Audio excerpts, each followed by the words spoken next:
Zoom. All right. So before we go on, did we get Graves reviews for everything that we're going to be seeing tonight? We got them for the Kilburn Street applications, the three stormwaters.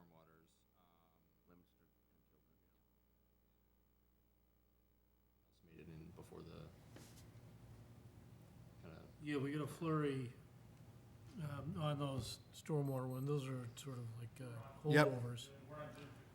All right, great. I'm going to open the meeting Okay. and get us rocking and rolling. All right. Good evening, everybody.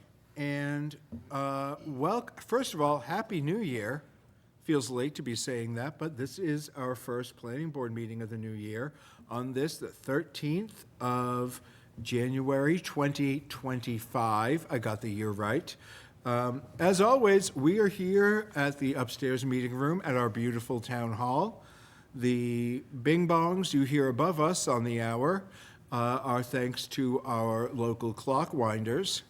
And yeah, if this meeting's being recorded, as it always is, if you are watching at home and you want to participate, you can either log into the Zoom with a link or with the phone. And the info on how to do that is right in our agenda on the town website, or you can come on down to Town Hall. I believe that's everything we have to say to start a meeting. And great, if there's someone who wants to lead us in the pledge, we can say it.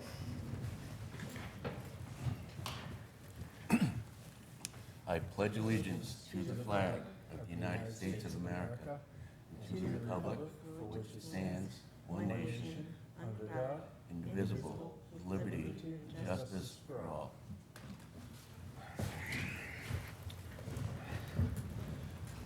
Before the meeting started, I celebrated because my chair, I set it to be tall, so I wasn't shorter than everyone. And now as I sit here, I can feel it Yep. You get the inching. The pneumatics are only so good, it would seem. I enjoyed my moments of height. All right. So so everyone knows, we have multiple public hearings tonight, and we'll go through the usual agenda, everything. But to start with, public hearings, 494 Electric Ave. They requested a continuance and will not be here. Is that correct? That is correct. And the same is true for 558 and 560 Goodrich Street? Yes, to the 27th. Okay, great. So if you are here watching for those two, for 494 Electric or 558 and 560 Goodrich, we're not going to talk about those tonight. Apologies for having them on the agenda, but they requested a last-minute continuance. These things happen. But that said, we'll open, as always, with public comment.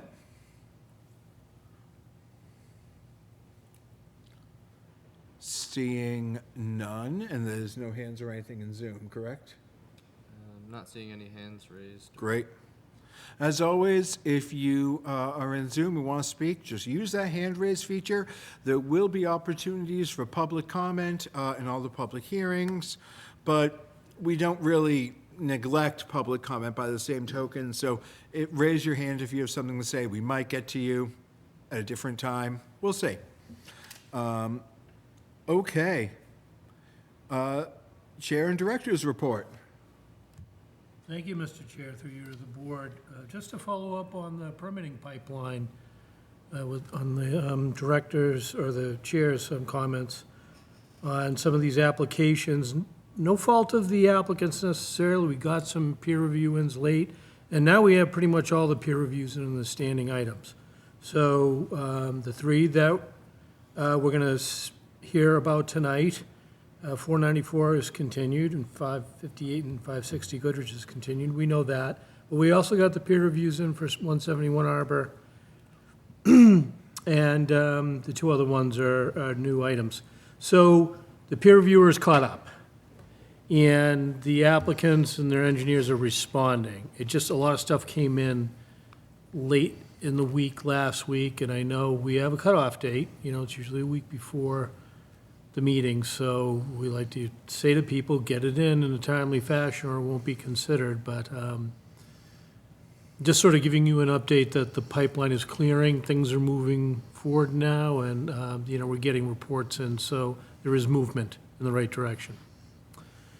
Other than that, that's a good thing because we need to start considering the zoning amendments for annual town meeting. That being the ADU bylaw, which you've already seen, so there won't be a lot of heavy lifting there, but, we will have to go through it thoroughly and fix some of the things that need to be corrected, and also the floodplain bylaw. Now, at the last meeting, I told you there had some very good questions about, hey, what's the difference between the firm maps and the floodplain maps? They are different sometimes, but in this case, we have heard they are not.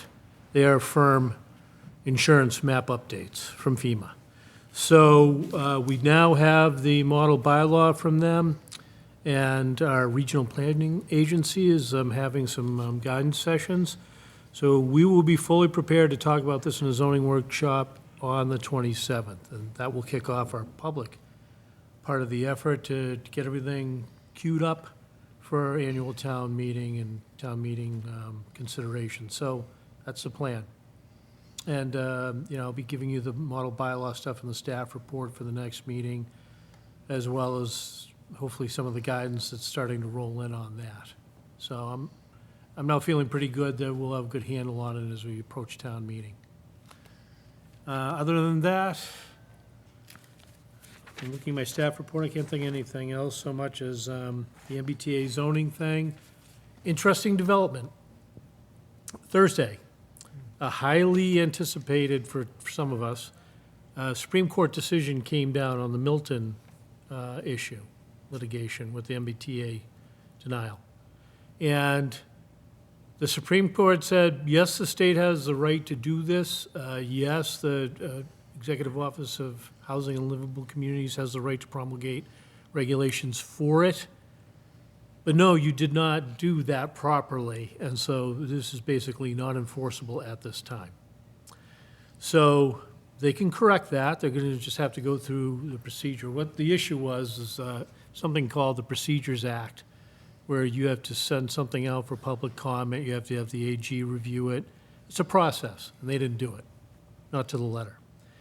And so the Supreme Court found that, therefore, the law, not having strict compliance, is not enforceable at all. Usually there's some severability, but not in this case. So they have to go back and do that, and they will, but for the time being, my recommendation is we proceed with the plan of going to fall town meeting after we do public engagement, get everything lined up, hear all the recent regulations, and plug all that in to something for a fall town meeting, and then it's the will of town meeting and what the town wants to do. But that's the status on that. I thought you should know. So we're expecting, despite the Supreme Court saying they didn't do it right, we're expecting effectively they'll then proceed to shortly do it right, and we'll be right back where we are now, more or less? Yeah, there's a theory that Governor Healy will do what's the equivalent of an executive order and just get this done, but there's also the feeling that that will not fly with the Supreme Court. So it was remanded back to a lower court. I would just say, it's just, that's an interesting development, but they affirm the right of the state to do it. And for the process that they identified to be the origin of the guidance and the regulations and so forth that flowed from it. So that all has been confirmed in the case law, but until they get this right on the process, it's sort of in flux, and it certainly doesn't help their standing. But we have to assume that they'll rectify that quickly, so we should be prepared, I think, in the fall. Implications for other communities like Milton that are being sued by the state and had their money taken away, I'd say they're pretty profound in that they'll get all that back. But for us, it's sort of, with our December 2025 deadline, stay the course. All right, great. That's all I have, Mr. Chair. Thank you. Yeah, wonderful. Let's dive into public hearings. We'll take things in the order as on the agenda. Again, and because I see some people have joined us since I've said it, the public hearings for 494 Electric Ave and for 558 and 560 Goodrich Street have been continued to our next meeting at the request of the applicants. So we will not be meeting, which we won't be having those public hearings tonight. And that means we're going to kick off with 791 Leominster Road. Again, 791 Leominster Road, 795 Leominster Road, 70 Kilburn Street are three tightly related but technically separate projects per application. So they're going to we have to treat them separately, but if you're not watching real close, it might feel a little redundant or flowing into each other. These things happen. Great. Mr. Chair, just an update, if I may, real Please. quick, because there's been some development as of today. These three applications, as I said, have received the peer reviews finally, and the applicants responded. We received all that. That should have been uploaded to your SharePoint. And there was a further response by our peer reviewer late this afternoon, a follow-up response saying, I didn't have, major comments to begin with initially, but they seem to have resolved everything. So that is the latest development I have. Just didn't have time to get that on the SharePoint, but wanted to make you aware of that. Okay, great. So there was a, Peer review is fine with the status of their response. perfect. Thank you. That is good to know, because I'd read everything else up to that point. And so for 791, let's rock and roll. Good evening, Mr. Chair, members of the board, Brian Crocker with Wilson Lowry. Representing the owner and applicant, Timrick Realty Trust. As Mr. Riley just mentioned, we received peer review from Graves 2 Fridays ago with a short list of comments for each application. But for 791, we provided a response on Thursday of last week, and Graves was kind enough to reply with a follow-up review letter about an hour and a half ago, basically documenting that they were okay with our responses. If you have not had a chance to review it, I'd be happy to go down through the comments quickly if you have any questions, or if you're okay with Mr. Riley's determination, then that's okay with me too. I can try and forward the board the email, but you probably won't get the attachments. So, yeah, I think. Yeah, if you could just Certainly. go Do it on the over it Yep, quickly, I think, for the sake of the board, and also for anyone watching at home. Absolutely. Who hasn't sat down and reviewed the public documents. absolutely. So this is the letter from earlier this evening from Graves. I will read their initial comment and then their follow-up comment from earlier tonight. The first comment is GEI, which is Graves Engineering Incorporated. I'll just use the abbreviation. GEI has no issues relative to compliance with these regulations, except as noted in the following 3 comments. I'll get to those following 3 comments after this, but their follow-up comment was GEI has no issues relative to compliance with these regulations. The second comment, the arrow on the locus map incorrectly identifies the site as being in Leominster. So originally, the locus map, which I'll point to, the actual point was slightly skewed, so it looked like the site was actually in Leominster. So we've adjusted that, and their follow-up comment was acknowledged. The label arrow has been revised. The third comment was estimated seasonal high groundwater information needs to be provided for the infiltration basin, AKA the grasped swale. Their follow-up comment to that was the design engineer responded that a test pit was performed in the area of the grass swale on January 3rd. The plan was revised to include a summary of the soil testing information, and infiltration was removed from the design calculations. The revised hydrology calculations show a reduction in the peak runoff rate during the 2-year storm event and a de minimis increase of peak runoff rates for less frequent storm events. GEI has no issues with the revisions.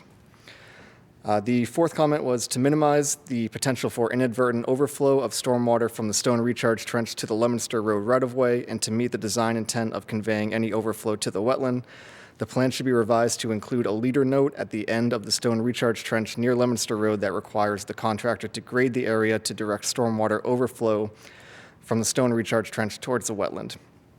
The follow-up comment was acknowledged. A leader note was added to the plan requiring the contractor to grade the area adjacent to the stone recharge trench to slope away from Leominster Road and toward the rear of the property. I'll just point to where this was added. The fifth comment was GEI reviewed the hydrology computations and found them to be in order. And then their follow-up comment was a reiteration of that, saying the revised hydrology computations are also in order. Sixth comment was compliance with the Mass DEP Stormwater Handbook is reasonable provided that the following comment is addressed. And their following comment from today was compliance with the Mass DEP Stormwater Handbook is reasonable. Comment 7 was a reiteration of the soil testing, which we addressed in comment number 3. And comment 8 was relative to the north arrow, that it was orientated incorrectly. Originally, it was facing plan up. So we've rotated that to be consistent with the twist of the actual plan itself. And then the last comment was relative to the numbering of the lot. Originally, these were all part of a parcel that was identified as 20 Kilburn Street. After the subdivision and after we filed this application, this lot was assigned a number of 791 Leominster Road. So we've updated all of our documents to reflect that new number that the lot's been assigned. And Graves acknowledged that the materials have been updated to reflect that. And that is all for 791, Mr. Chair. If there's any questions on that, I'd be happy to take them. I have a quick question. I know we have some public feedback. I noticed it while going through on 70 Kilburn. Was there similar, I might have missed it, I don't know, while I was putting files on my computer. Was there similar public feedback on the 2 Leominster Road lots or just on 70 Kilburn? No, I believe the only one that I received was specifically relating to 70 Kilburn.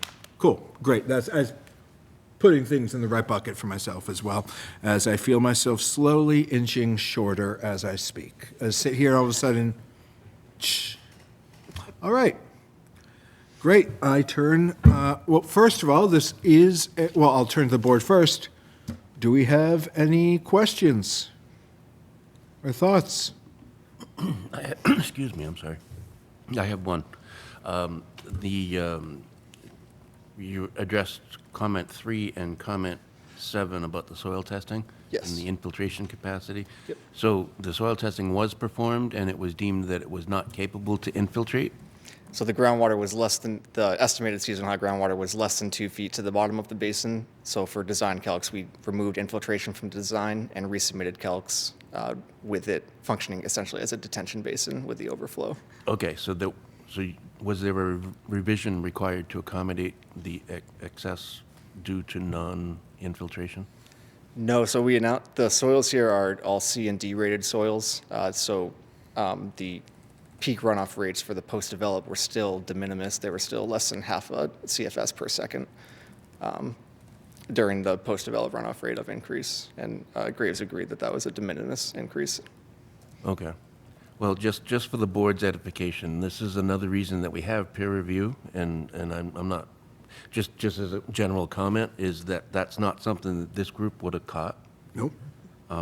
And it just so happens that apparently the engineering powers that be didn't require modification to accommodate it, but it quite possibly could have. And C and D soils are very tight. They're not very accepting of additional water. They're less porous. So that would be, and it's adjacent to the wetlands, which is typically saturated. So just as a general comment for future. Great, thank you. Thank you. I appreciate that comment, because that was going to be a question of mine, is how how did this peer review play out in this? Because this was one of the ones that I was seeking additional, guidance on the use of a peer review. So I do appreciate that comment, and it, helps me as I continue work through the usefulness of it. Because it is still a lot of money to, spend on behalf of the applicant, Oh, fair. Great. I'm going to turn to the public, who will be, anyone speaking will be from Zoom, unless they're hiding in the locked closet over there, in which case, I'm sorry, it's locked with a padlock. Good luck.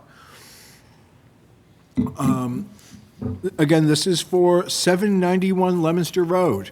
Public comment. Go ahead and raise that hand if you want to speak. Seeing none, if that changes, go ahead and raise your hand, and Logan will let me know, and we'll hop back over to you. Okay. It sounds to me like Graves feels, as our peer reviewer, feels everything, the changes put everything in order. Do we have any other questions or concerns before we close the public hearing? All right. And so a motion could be to close the public hearing for the stormwater management permit for 791 Leominster Road. So moved. Second. Moved and seconded. All in favor? Aye. Aye. Aye. Okay, great.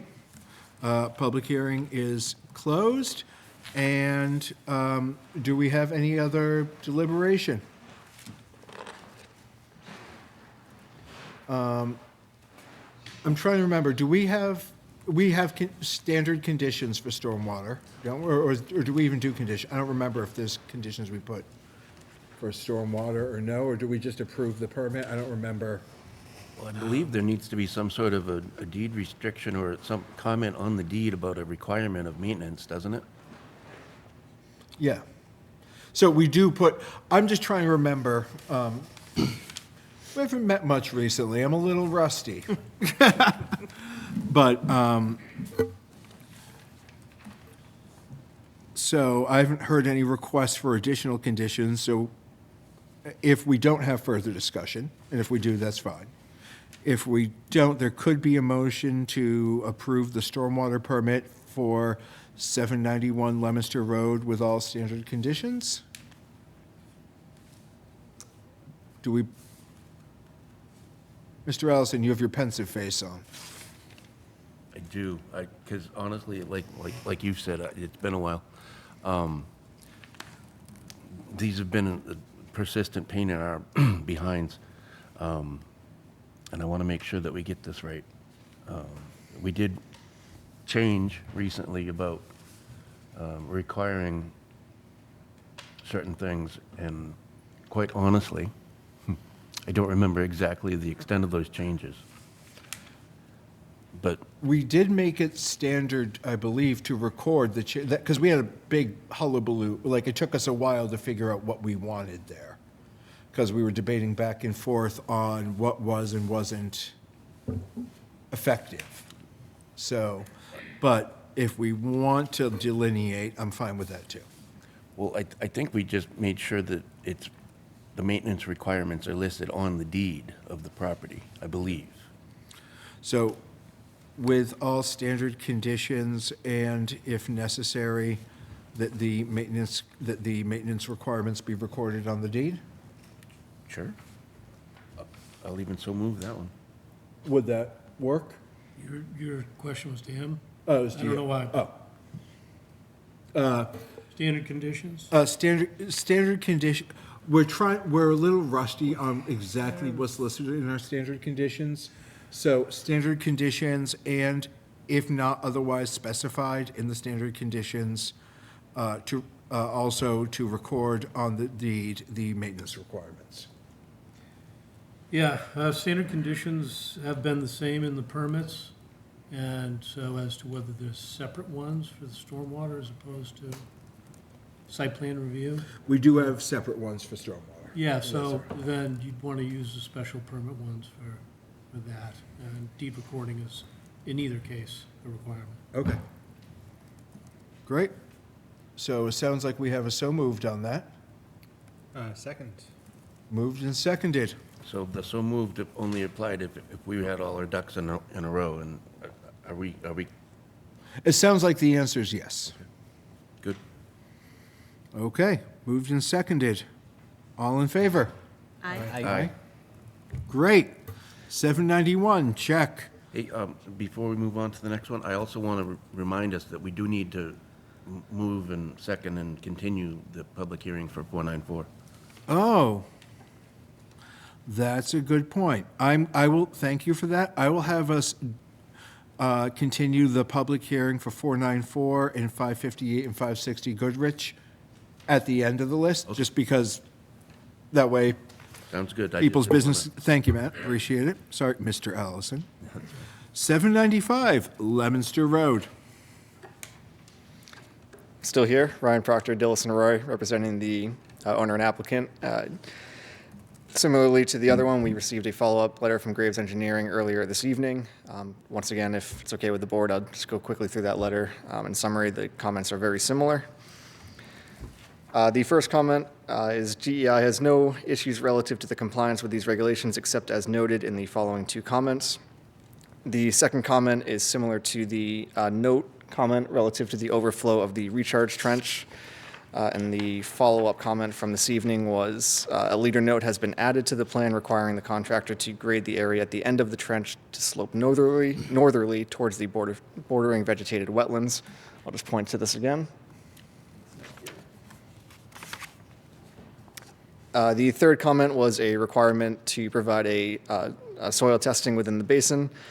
The response to this acknowledged the design engineer responded that a test pit was performed in the area of the infiltration basin on January 3rd. The plan was revised to include a summary of the soil testing information and a groundwater mounding analysis was submitted. GEI has no issues with the groundwater mound analysis or the data used. The fourth comment is relative to the hydrology computations. GEI says GEI reviewed the hydrology computations and found them to be in order, and there was no further comment necessary.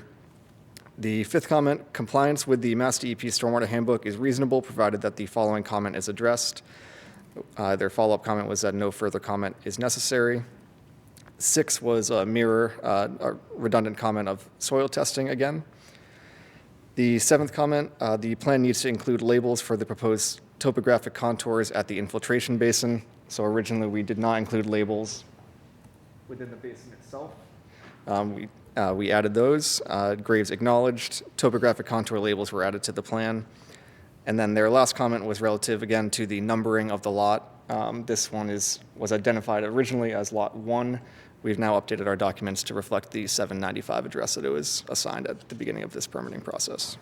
And that is all for this, Mr. Chair. If there's any questions, I'd be happy to take them. Great. Do we have any questions about 795 Lemonster Road? Seeing none? Oh, Don't have any questions for the engineer, but another note to the board is that, so they had more than 2 feet of groundwater, depth to the groundwater, and then, so the mounding analysis, just make sure that when it's receiving as much water as it's going to, that's still going to be more than 2 feet below? Yes, it means the mound will not breach above the bottom of the basin. So basically, it's similar to the last one, but they did have the depth, and they had to perform an additional analysis just to assure that it would maintain that 2-foot separation. Just FYI, and that's the other thing that we got out of this review.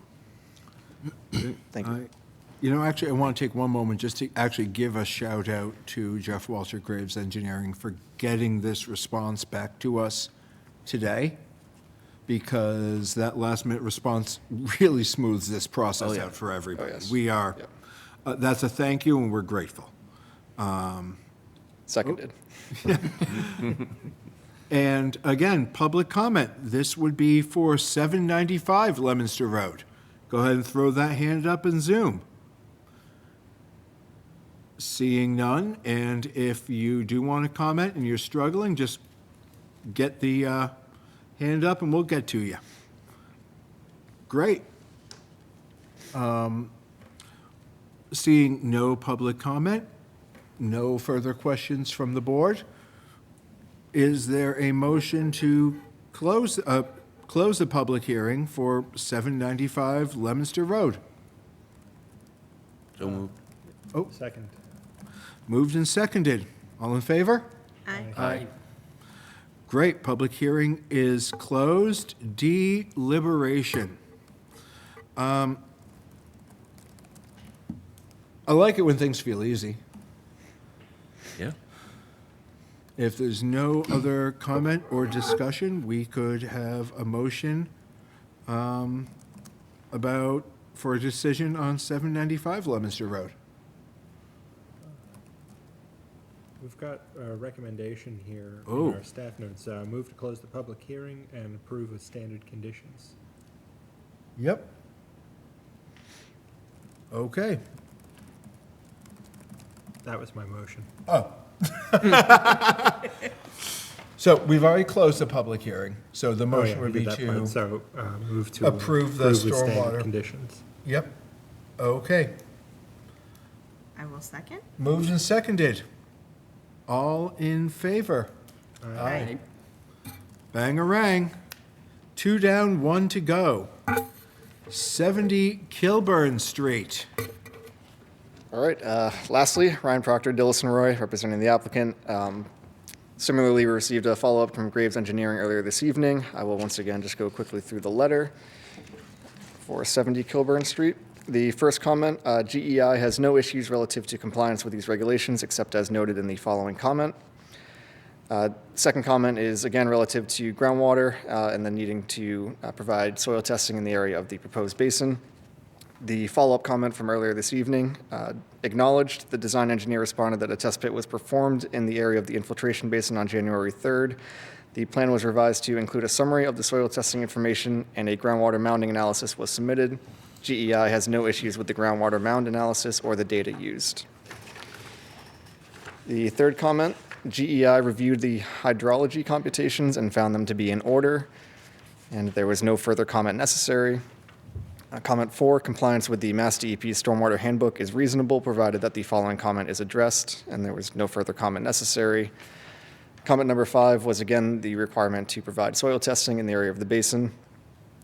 Number 6 was GEI has no issues relative to stormwater management, and there was no further comment necessary. And then the last comment was again relative to the numbering of the lot. We've updated all of our information to provide the, oh, I'm not showing the plan yet, 70 Kilburn Street is reflected on all of our revised documents. I'll just flip to it so you can see the plan, but that is all. Great, thank you. I'll call the board's attention to the fact that in our SharePoint drive for this project, we do also have an email as part of the record from Ms. Joan Hoyt as well, with concerns about water runoff in the area that I don't fully understand where exactly the location is we're discussing with that. But I wanted to make sure we were aware that that's in there as well. But I'm also, is Ms. Hoyt in chat perchance, who could speak to this a little bit? Not seeing a hand raised, don't see the name listed. Okay. All right, questions, comments from the board? I remember when Joan Hoyt was here, I believe that she was the abutter directly across the street. I can tell you from personal experience that there is often ponding there when we have excessive rainfall. And I think that this site it's raised up a little bit for the septic and the foundation, but I think for the most part, it's gonna shed away from the road. And I believe those were her concerns, but I don't know. And I do believe that her property is uphill from this property.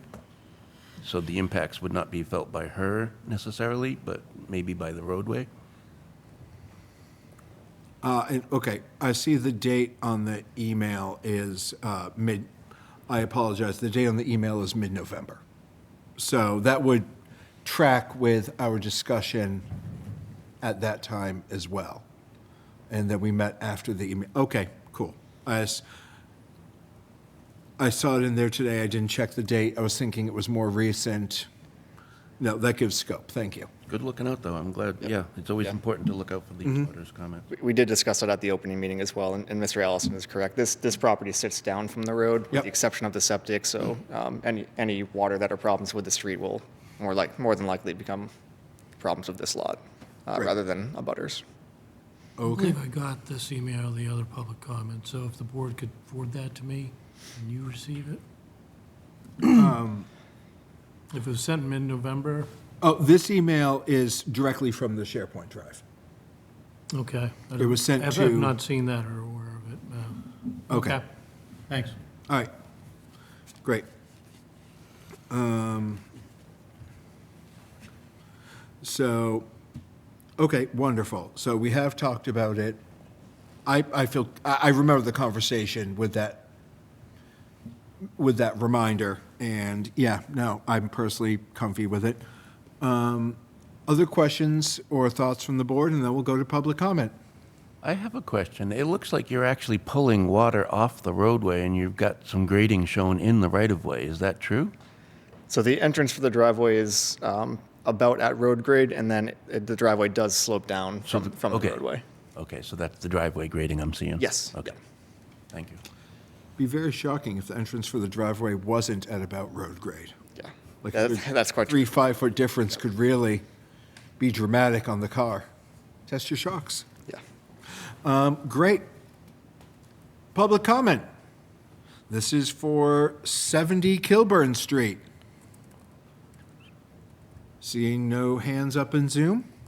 Again, if you're looking for it, if your hand comes up in a moment, we'll still take it.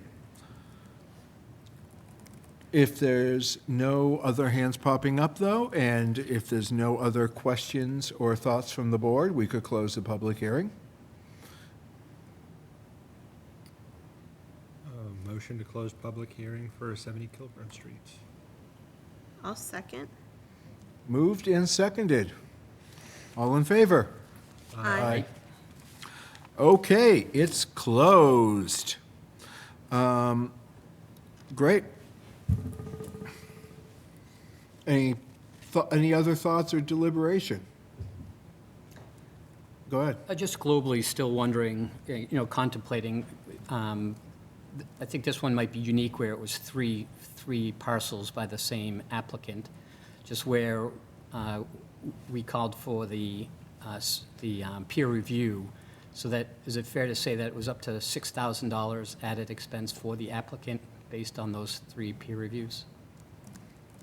I don't know what the final cost. Actual cost, but I think our motions were up to $2,000 per peer review. Mm-hmm. So that's just, and I'm not necessarily looking for an answer, for this comment this evening. It's just stating what I'm working through in my head. Are the corrections that were brought forward, worthy of, up to $6,000 in costs on the applicant, so. Okay. I personally very much value the peace of mind, and there were certainly things here that, we saw changes in at least 2 of the 3 lots, I don't remember about 70, that did need to happen, because there were some, and I don't mean just labeling changes, there was some about grading and everything too, as well as catching some issues that in this instance wound up not being a problem with the soil, with the water infiltration for the soil and everything. But in some ways, to my understanding, that's a bit of luck, because if soil and things had been different, that catch could have been a bigger deal. And I mean, personally, I always come down the side of, man, we got to protect the water. Because getting it wrong could have disastrous consequences, and frankly, getting it right is still only doing so well for us with all the other changes environmentally we're having. But it's a fair point, because we don't want to place undue burden either. So to follow up on that comment, so in my view, what having the peer review does is give further protection to the existing residents abutting the sites. It could quite possibly be that any problem with the system could cost a homeowner existing next to a new home $1,000 a year in perpetuity, and possibly more or possibly less. And I think that's a valuable service for us as we approve projects for the town, and we're supposed to be looking out for the best interest of the town and the people that live there, so. I guess I would just feel better if we were actually spending, like, the quote, "town's money" versus reaching directly into the applicant's pocket and compelling them to spend. And I'm really not arguing against the whole concept, I'm just trying to wrap my head around it. It's just, that specific point of reaching into the, government essentially reaching right into the applicant's pocket and requiring them to spend, additional funds to basically confirm what they've already paid a professional to do. And it would be, in a simple situation, if there was a problem and the problem became apparent and it was a problem, specifically for that homeowner, that they then would have a beef to go, up against the engineering firm and their bonded insurer and work it out. I understand it's complicated by the fact it could have impact on an adjacent abutter or the town. And I would think the same recourse could be sought through the original engineering design.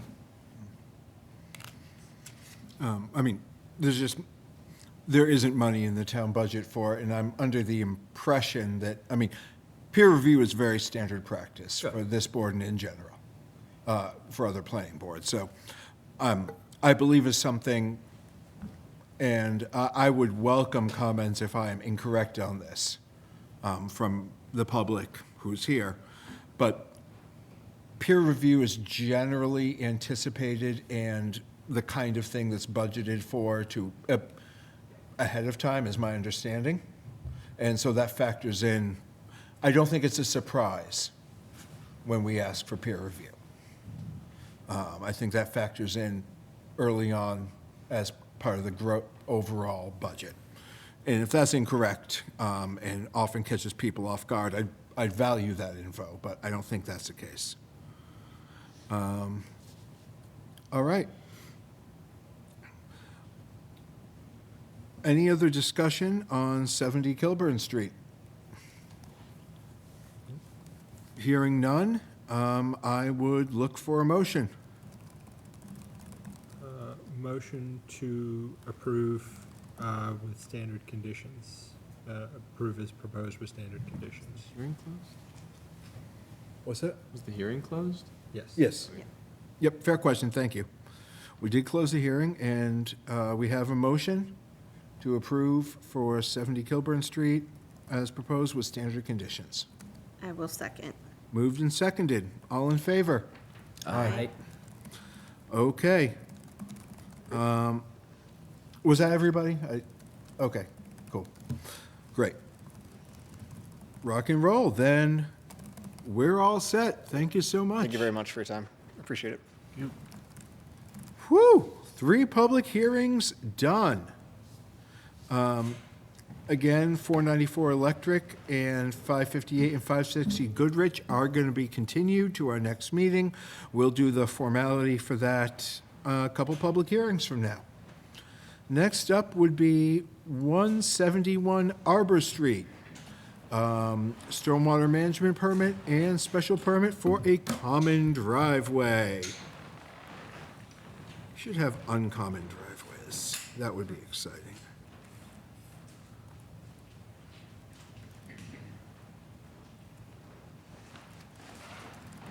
I think by the definition here used, that's just a regular driveway. Oh, yeah, no, but see, not driveways that are not common, but uncommon driveways. Yeah, that would be. I don't know, paved with jello or something?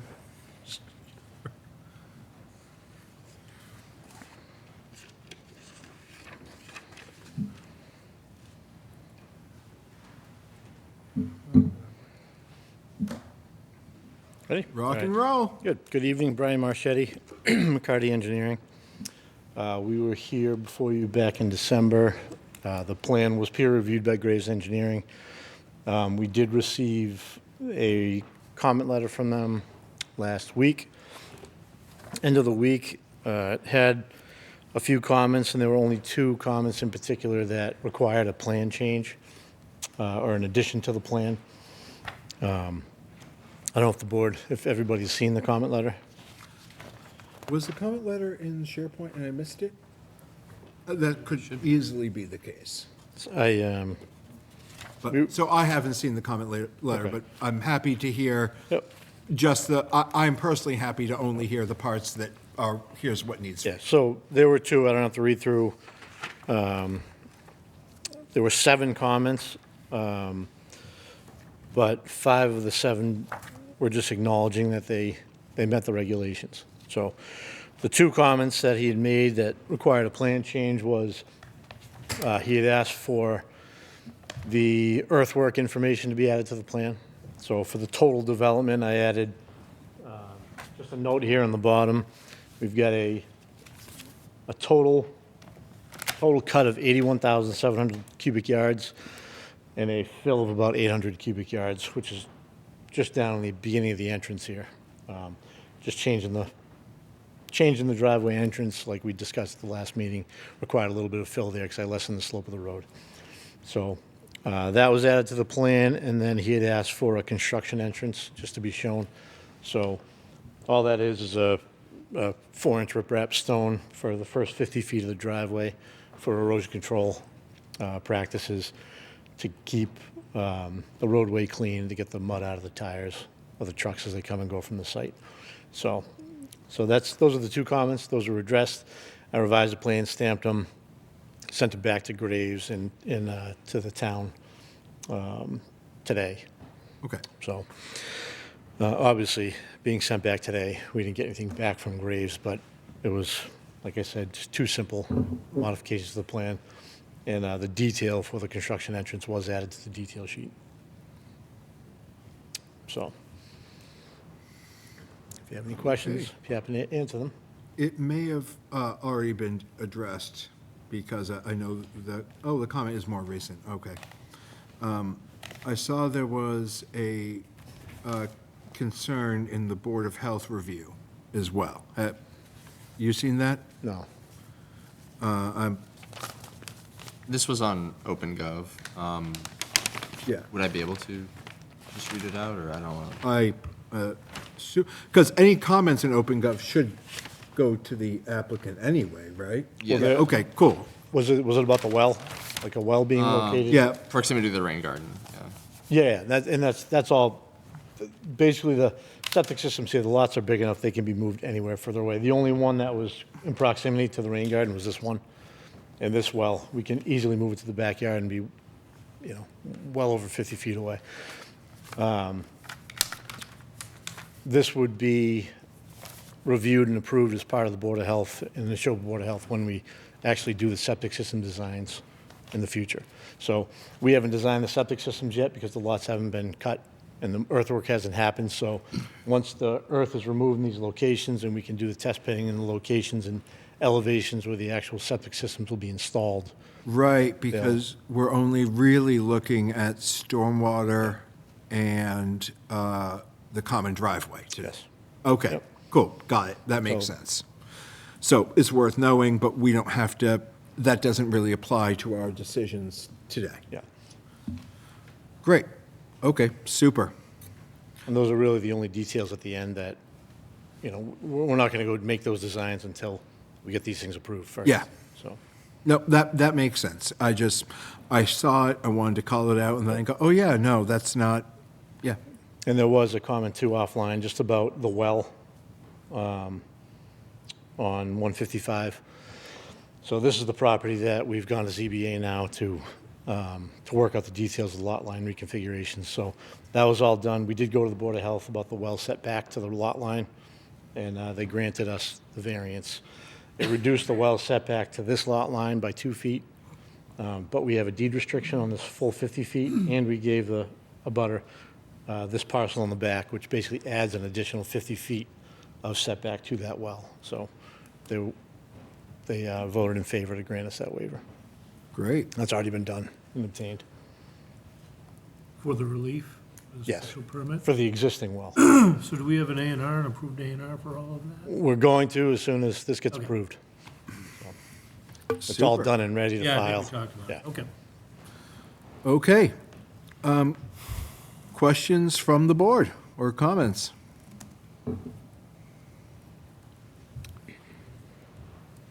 Yeah, some people are going to hate me for bringing this up, but we have in our regulations saying something about a maximum percentage of a frontage, of a reduced frontage lot, I think, be encumbered by, are you familiar with this?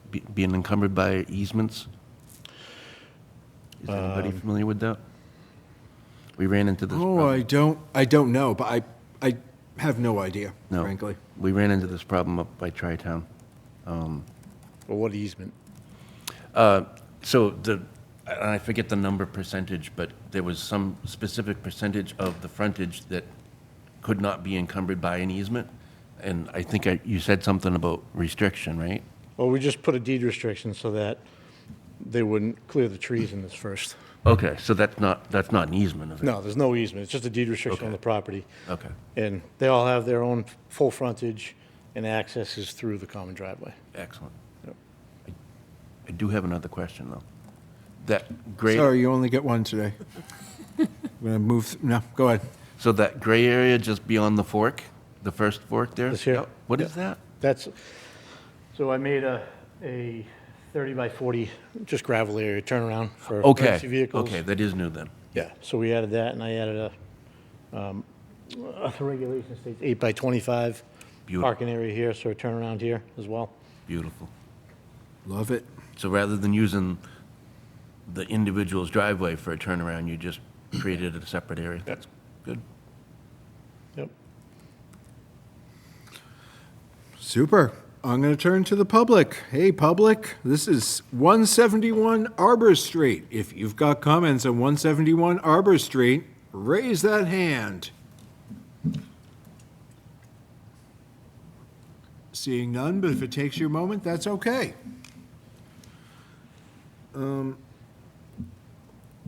Golly, I like it when feels like things are going smoothly. And if Graves doesn't have concerns, other concerns, that's nice. Other comments, questions from the board? I will just remind us that this is our first executed common driveway permit under the new regulations. Is it the first? Oh, maybe it is. Believe so. I feel like we did one Did we already. finish the one on Goodrich? But that was just a regular. Okay. Goodrich Street we've had an application for a different part of Goodrich Street, but I don't think they came to us with the common driveway yet. Okay, oh, they swear we did one there, but you may well be correct. I believe you, so. Okay. Now, this is a public hearing for the stormwater management permit and for the special permit for the common driveway. Is it still one public hearing, or is it two public hearings? Like, can we still close both of them together and then You have? can close in one motion both public hearings. And then we have separate votes for the Yes. two? Okay. Do we have any other, questions or thoughts or comments before we look at closing?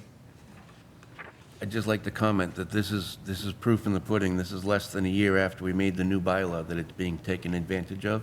And it's providing, I want to say, great relief to the owner of the property by allowing them to get 3 lots out of it, whereas they came to us before for 4 lots and that went through a full subdivision application. So this is, I'm not a big fan of it being on the corner, but there's nothing we can do about that, the driveway. But I think that this is proof in the pudding that we do good things when we come up with new bylaws in general. And thank you to the town for approving that one. Yeah, no, I'm happy. I like to see it working. And it's just nice. Okay, We, hearing, or seeing no real desire for more discussion, we could have a motion to close the public hearings for 171 Arbor Street for the stormwater management permit and for the special permit for a common driveway. So moved. Second. Moved and seconded. All in favor? Aye. Aye. Okay, public hearing is closed. And now we can deliberate. To me, it looks like everything's great. Looks like everything's lined up and nice and easy. I don't want to, any other thoughts? Or do we want to have a couple motions?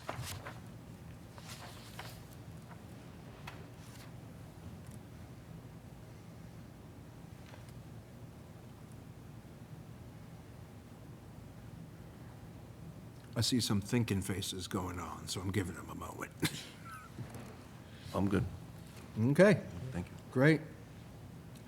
Let's start with the stormwater management permit.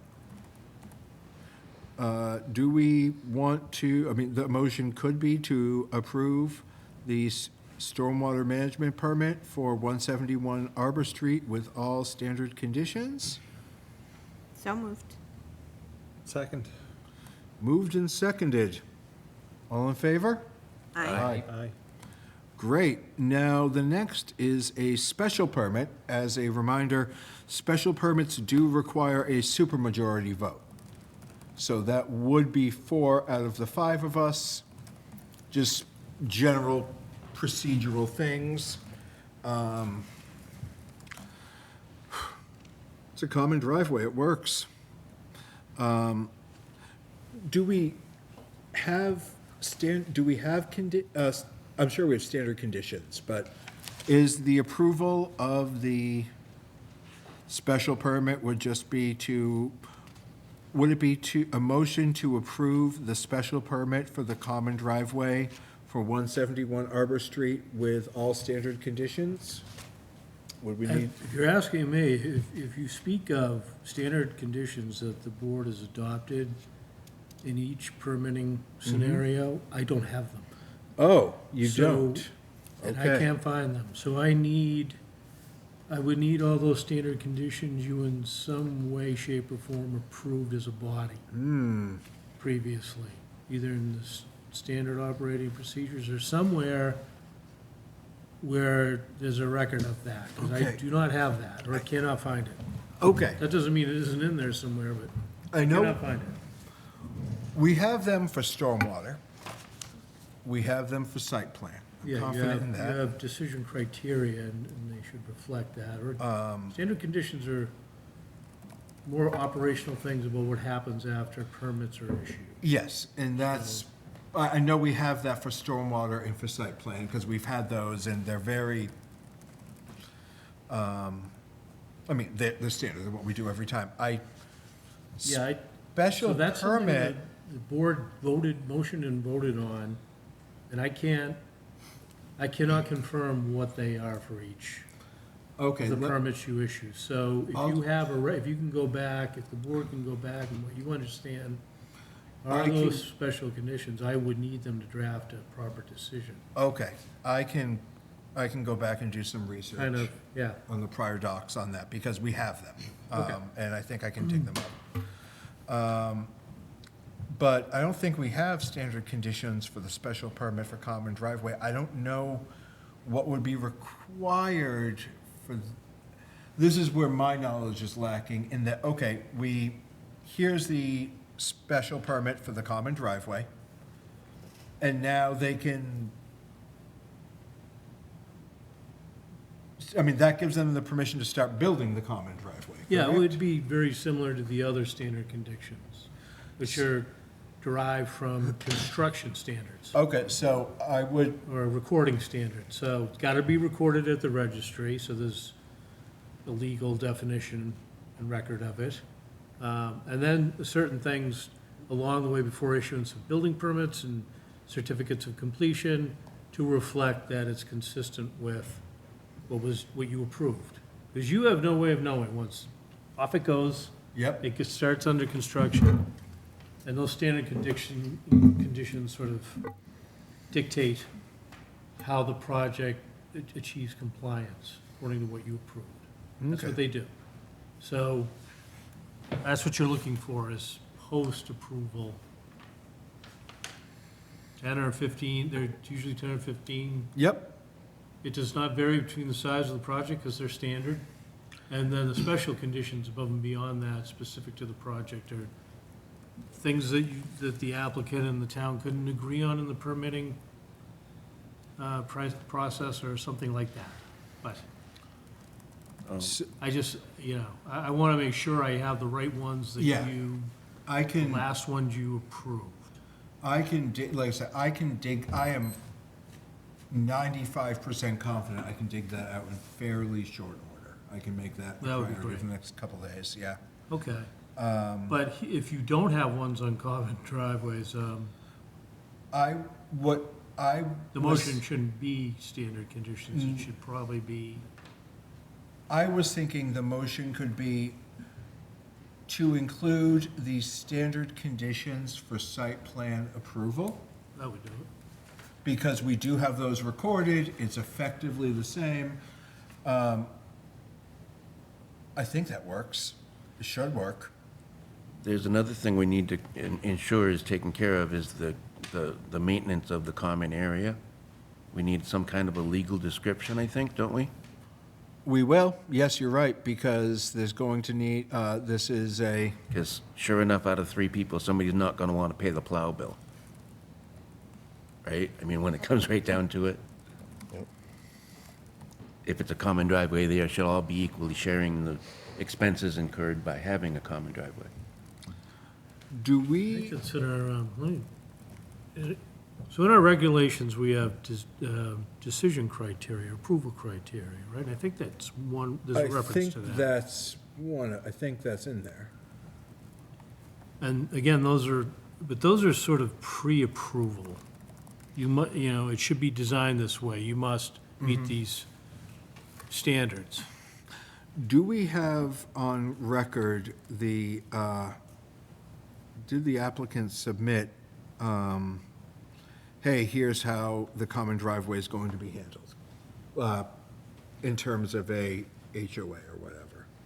I didn't see anything like that in the narrative. Okay, So, so, I think, I'm going to prepare a draft decision. Let me take a stab at it. If you have any thoughts or ideas, that's a great one. Having because the town's not going to own it.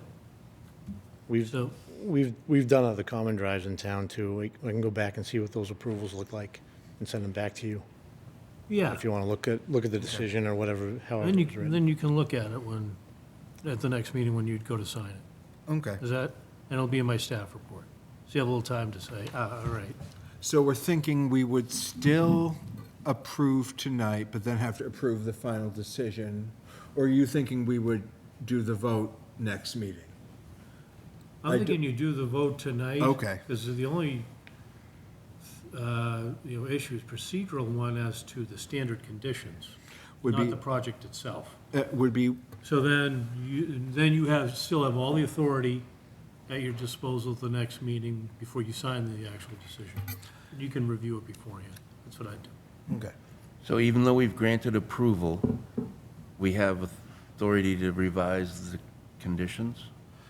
Well, You're approving the project subject to the decision, signing the decision. Okay, Review and signature of the decision. You don't do that tonight. right. So it's sort of understood that there will be review of a decision to be filed, and you have the option or the right, as long as you don't depart completely from, I was going to say, plan. if all of a sudden you Plan of impose all these record. conditions we never discussed. Right, so I mean, so legally, we can approve it and set conditions at another meeting? yes. Okay, okay. so I think the motion would be to approve the special permit for the common driveway for 171 Arbor Street, including all standard conditions we use for site plan approval, and in addition, condition that the legal framework be set up for the HOA or similar shared maintenance of the common driveway. Should be recorded on their deeds, right? Yeah, that. Yep. Sound good? That's fine, yep. Okay, Can that be so moved? yes, it can. So moved. Second. Phrased it that way on purpose, so we didn't have to say it again. Excellent. Moved and seconded. All in favor? Aye. Wonderful. All Bangarang. right, Oh. thank you. I'll get you a draft of that. Okay. It goes out with my staff report, so you see Yeah. it. Okay, and I'll email you tomorrow, Okay, the old one. that's great. Thank you. Okay. Great. Excuse me. We have two more public hearings tonight. It's amazing, we could drop 2 public hearings and we're still chock full of them tonight, but we're moving at a really good clip, everybody. Thank you. Okay, next up would be 230 Flat Hill Road, request for modification to site plan approval. Is that the announcement? This is going to be a new public hearing, Just that? so we're going to have to open it. I have a couple questions about what this is procedurally. And I don't know if we want to do that before we open the hearing or after we open the hearing. I guess, put it out, my question is kind of, I look at it and I see that we are, so we're, modification to site plan approval for a almost 30-year-old site plan. Yes. Never done that before. It's always been like, oops, we need to do this shortly thereafter. Procedurally, how does this work? Okay, well, so you have, whether 30 or 50 years ago, you've got a site plan or a special permit, or both, in effect for that project or the property. And so those conditions remain with the property, they run with the land. And so if somebody wants to do something different from the approved plans that are recorded, then, we have a process for that, obviously. It's a modification request. Now, we have sort of criteria and, as to whether it's minor and then can be approved administratively, or it should be a public hearing open to the public and notified to abutters. So what has happened in this case is the applicant has willingly submitted themselves to the latter, Yep. which is they were entitled to ask for the former. And so they've skipped the process of having you determine that it was a major modification requiring a public hearing, and here they are, they filed.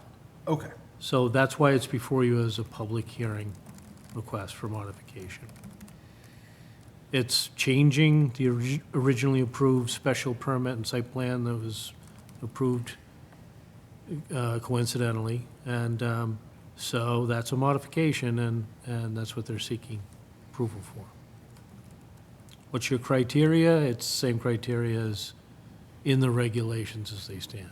It's a new Okay. request under the existing regulations. All right. I get it. I'm left with like a million more questions, but they don't need to be answered tonight. Just about when would it be a new plan versus irrelevant for tonight.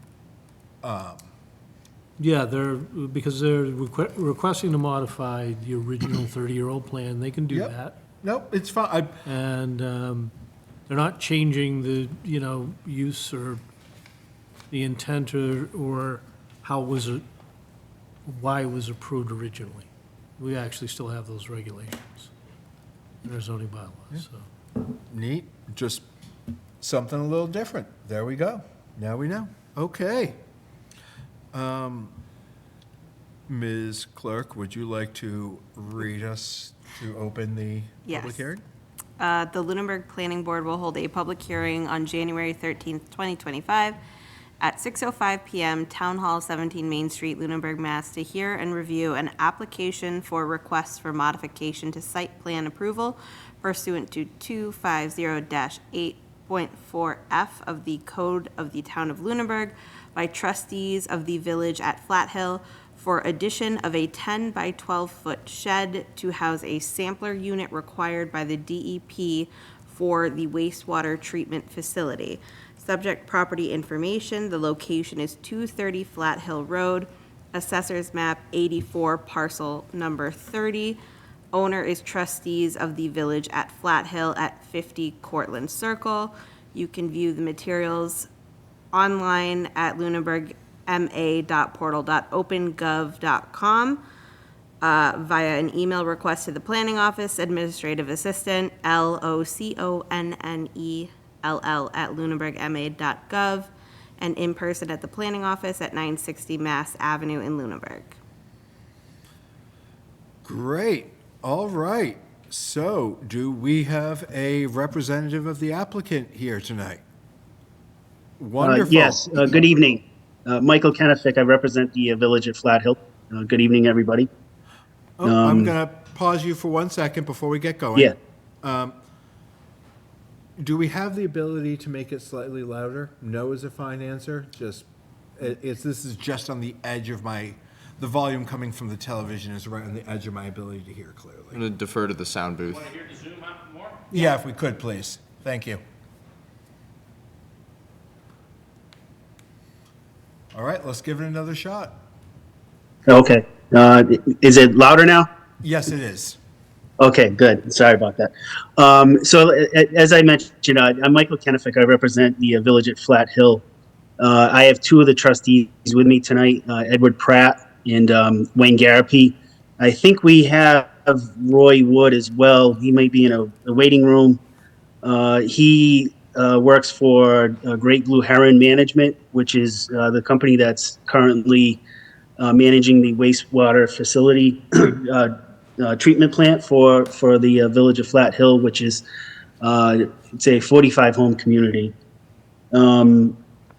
As you had discussed before you opened the hearing, this is actually, yes, it's a 30-year-old development. There was a site plan approval and a special permit issued back in 1996 for a planned residential area. It did not include a separate building in the wastewater treatment area, which is located off of Cortlandt Circle. There was a shed that was put up, I believe it was sometime in 2016. It's not that important. On some common area property behind 10 Alder Way by the prior owner of 10 Alder Way. The owner now is Ned Pratt, who's the trustees here tonight. There was a zoning complaint made about a year and a half ago, maybe a year ago, about that building. It's a 10 by 12 shed, the same kind of buildings that you see outside of Lowe's and Home Depot for sale out on their sidewalks. There was a zoning complaint, like I mentioned. It kind of went through the appeals process. During the appeals process, the Village of Flat Hill, just wanted to work with the town, decided, hey, listen, we'll take the shed. Again, it's a portable shed, easily moved. And they put it in Ned Pratt's driveway, which is where it is now, with the permission and oversight of the building department. So what we want to do in the application for tonight is a modification of the site plan. We want to move that shed from Ned's driveway and put it back in the wastewater treatment facility area. That area right now, it's shown on the plan that Haley and Ward provided to you. It's located off of Cortlandt Circle. There's a paved access way that's been there for, I think, almost 30 years now. There are photos in your package of the way. There are also photos of the area where the shed would go. The area right now, as it stands, it has some collection tanks.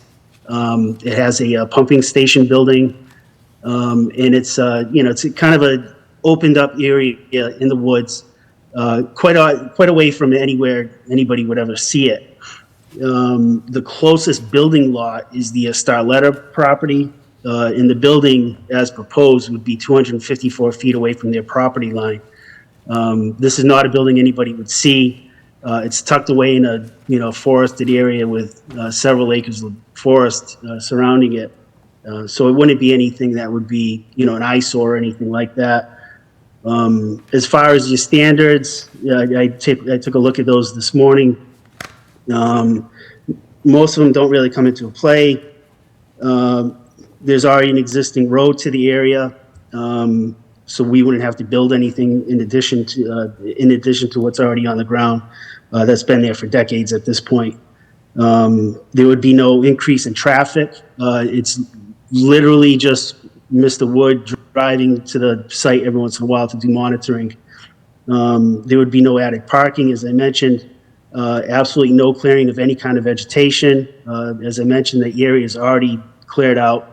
There won't be any additional exterior lighting to the shed.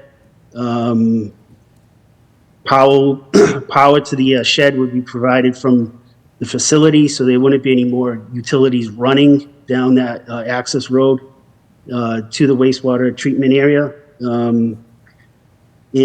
Actually, the shed itself, like I said, it's 10 by 12. The plan is to put a sampler unit in it, which is required by Mass DEP. Sampler is basically a refrigerator where they, refrigerate samples. In addition to the refrigerator, there would be some plastic containers and some paper files, and literally nothing else in this building. It's a pretty straight and simple and we think relatively minor project that we're looking for approval for tonight. And we hope we get the approval. As we mentioned, it's vital for the operation of the wastewater facility treatment system, and it's also required by DEP. We can't leave the sampler outside, really. It's a refrigerator, and it would be subject to the weather, and that would be problematic. So I don't think I have anything else to add. I hope that describes everything that we're hoping to accomplish tonight. But if anybody has any questions, I'd be more than happy to answer those. So, to make sure, I want to make sure I understand. Mm-hmm. This is about the addition of a shed Yeah. near the pump station building. Looks to be about in the common area, about 250 feet from the closest residence. I don't know what we call the thing that looks like a lot line, but probably isn't because it's something else. I don't know how this gets classified here, but, and then an easy 600-ish feet from Cortlandt Circle, more or less. Yeah. And it's a 10 by 12 shed. That's all we're talking about here, right? Yeah. Okay. Yeah, so I believe in your package you do have a couple of pictures of the shed itself. Yes. It's a yellow shed with black shutters. It literally looks like something that you would buy from Home Depot or Lowe's or anything else. No, we have that and the images of the pump station as well. Mm-hmm. Yep.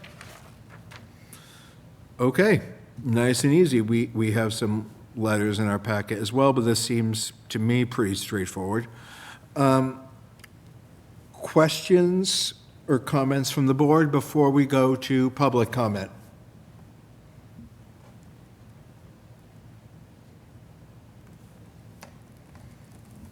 Seeing none? All right.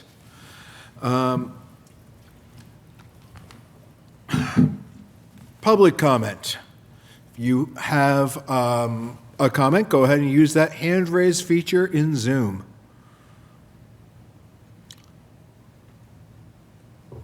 I'm seeing none currently. Logan, just, nope. Okay, great.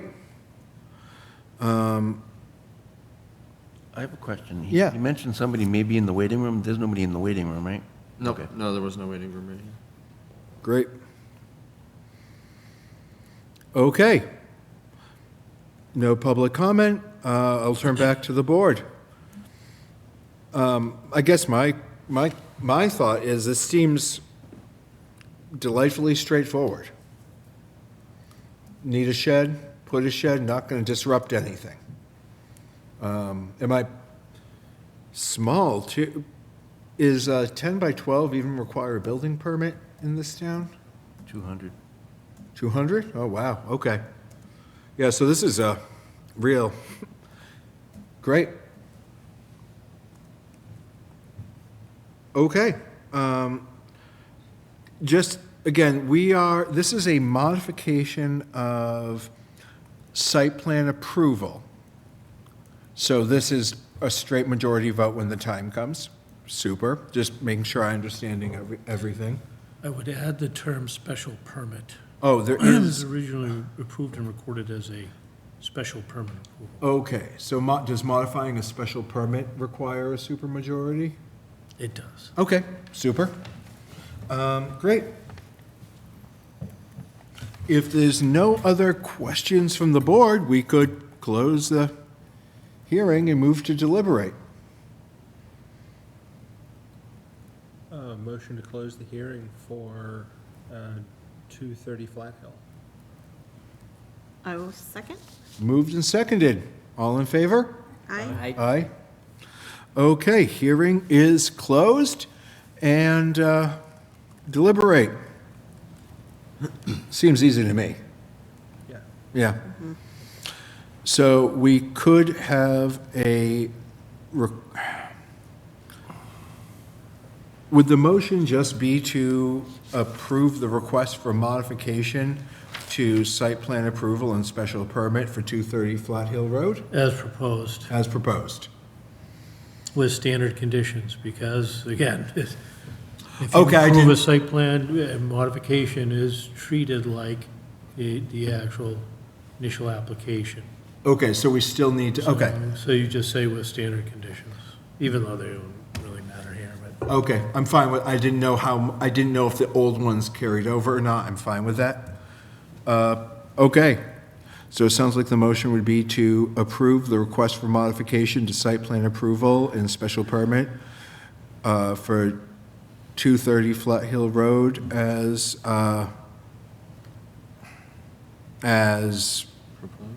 proposed, thank you, that's the word, with standard conditions. I would check with the applicant's attorney if that sounds right. Is that good with you, Counselor? Yes, that's fine. Yes. Okay. So moved. Second. Moved and seconded. All in favor? Aye. Aye. Super duper. We're Thank you all very set much. here. Thank you. We'll get it signed at the next meeting. Okay, thank you. Have a good night. You too. And finally, 255 Sunny Hill Road, stormwater management permit. No questions on this one. I can read it. Yeah. Okay. Thanks. The Lunenburg Planning Board will hold a public hearing on January 13th, 2025 at 6:05 PM, Town Hall, 17 Main Street, Lunenburg, Mass., to hear and review an application for a stormwater management permit pursuant to 204-1 of the Code of the Town of Lunenburg by MN 122 Main LLC for construction of a single-family home and associated site work. Subject property information, the location is 255 Sunny Hill Road, Assessors Map 92, parcel number 35. Owner is MN 122 Main LLC, 76 Knower Road in Westminster, Mass. 01473. You can view the materials online at lunenburgma.portal.opengov.com. You can email Logan at LOCONNELL@lunenburgma.gov, and you can view it in person at the planning office at 960 Mass Avenue in Lunenburg. Mr. Chair, if I may, before we dive in, Please. we have sort of a status issue. Are you aware that the property has past due taxes on it? No. Nobody told you, okay. No. I hate to do that to you, but, so we can proceed, but any motion, I think, would be, prior to issuance of any permit, any additional permits, any property taxes in arrears must be paid in full, kind of thing. All right. The good. treasurer left a note in OpenGov, so I just have to make mention of it. Okay, great. And that gets checked on every application that we get, right? Yes. Okay. Okay, yeah, go ahead. All right, great. Ryan Marchetti, McCarty Engineering. As you mentioned, here on behalf of MN 122 Maine LLC. You're all familiar with this parcel. We were here before with the bigger development. We were permitting multiple lots under one stormwater permit, and were denied back in September. So we're here to develop one lot at this point in time. It's up off of Sunny Hill. The lot's high and dry. We're outside of any buffer zones to the wetlands. So our plan here is to get a stormwater permit and start developing one lot.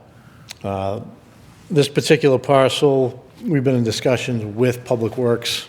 There's a drainage outfall from the roadway here at the, I guess, the westernmost corner of the property, where catch basins and Sunny Hill discharge, excuse me, they've caused some erosion, and as it flows downhill, it's been running to the north up into other abutters' backyards. So in discussions with DPW, we've agreed to pick up where the stormwater discharges, and we're going to convey it through a riprap channel back to the rear of the property, keep it on the property, control it with a stormwater basin to slow it down and let it discharge. As it does eventually, it always got to this big wetland system in the back, but we're going to collect it now and control it. So the lot is about 2.2 acres, meets all the zoning requirements for lot width through the house, lot size for the zone. There's an existing access driveway here on the property. We're maintaining the same location of the driveway to access the house. This particular location was one of the lots we had been looking at before. So we do have septic testing on the properties, and again, we'll do all that septic testing and the revised designs with Board of Health after we receive, hopefully, our approval here with the Planning Board for stormwater permit. The intent here is to collect the stormwater through roof leaders from the roof.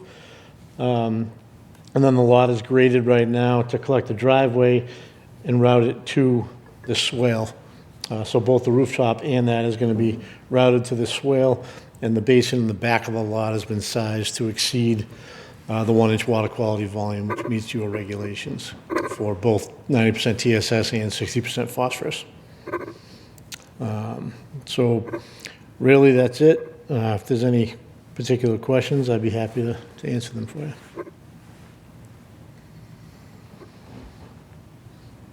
Okay.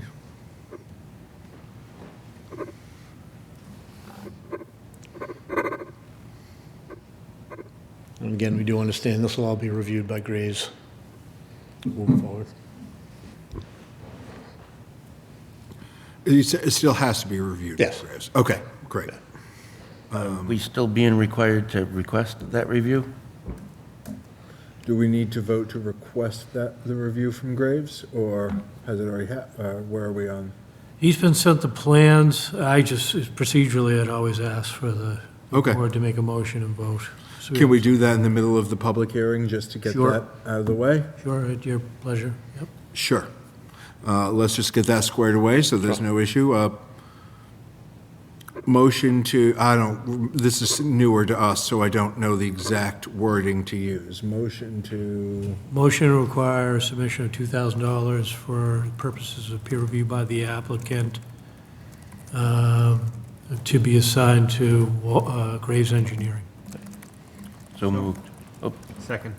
moved and seconded. All in favor? Aye. Aye. Okay, great. Just making sure that paperwork is taken care of.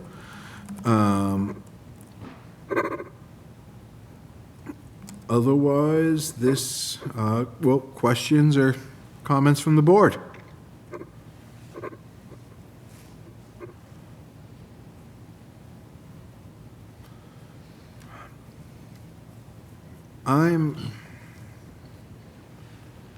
Okay. So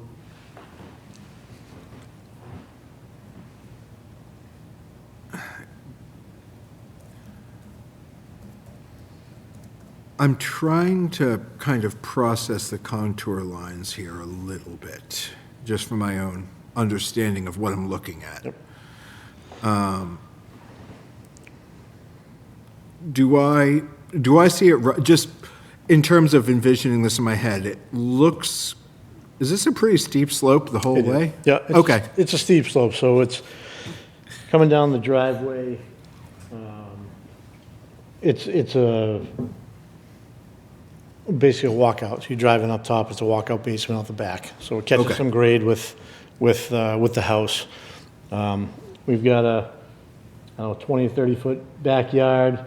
We've got a 2-to-1 slope to get us down to where the septic system is located. And then with the septic, we're at grade. And then it's a 3-to-1 slope to meet Title V beyond the septic system to catch grade further down the back. So Okay. Got it. we All right. kept the house kind of up close, as close to the street as we could, just outside the building setback line, required setback line. It's only about, I'd say probably 5 or so feet inside that front setback requirement to try to minimize, length of driveway, steepness of driveway, and the grading in the back. That makes sense. I was just trying, I'm looking at it going, this seems like it must be pretty steep, and that's fine. It's hard to catch grade when you have a steep slope in the backyard. Yeah. So, Yeah, no, understood. Yeah. And that's not that was just me trying to interpret the visual. Makes sense. Great. Okay. Questions, comments from the board? And if there's none, I'll I have a question. go.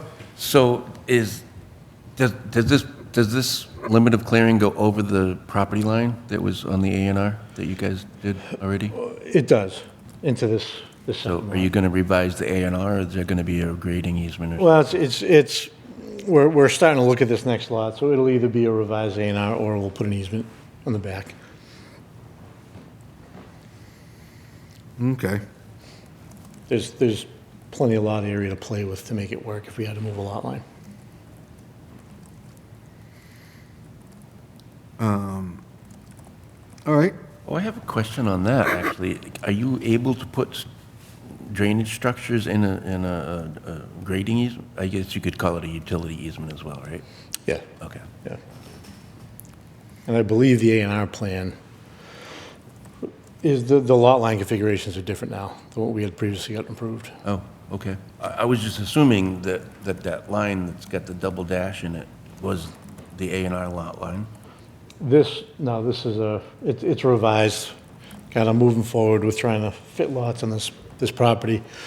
The owner needs to get one lot going, sell the lot to kind of recoup some costs for the permitting that we've done so far. And then we're gonna, do the same thing, carve off a couple more eventually. Haven't really decided how to move forward with it yet, but once this plan's approved, if anything does get revised, right now the plan is that, keep it as it is. We'll put a drainage easement on it. That'll get recorded with it. And if the line configuration changes or works with the lot next door, we'll just encompass that with the next A&R. All right. I'll turn to the public. We have members of the public here. If you have public comment about 255 Sunny Hill Road, raise that hand. Oh, we do have a hand up. So, okay, I see we have 2 hands. I'm going to start. I saw Mr., well, either way, Logan, who are we going to take first? Because you may already be queued. One, Raymond LaJoy. Okay, great.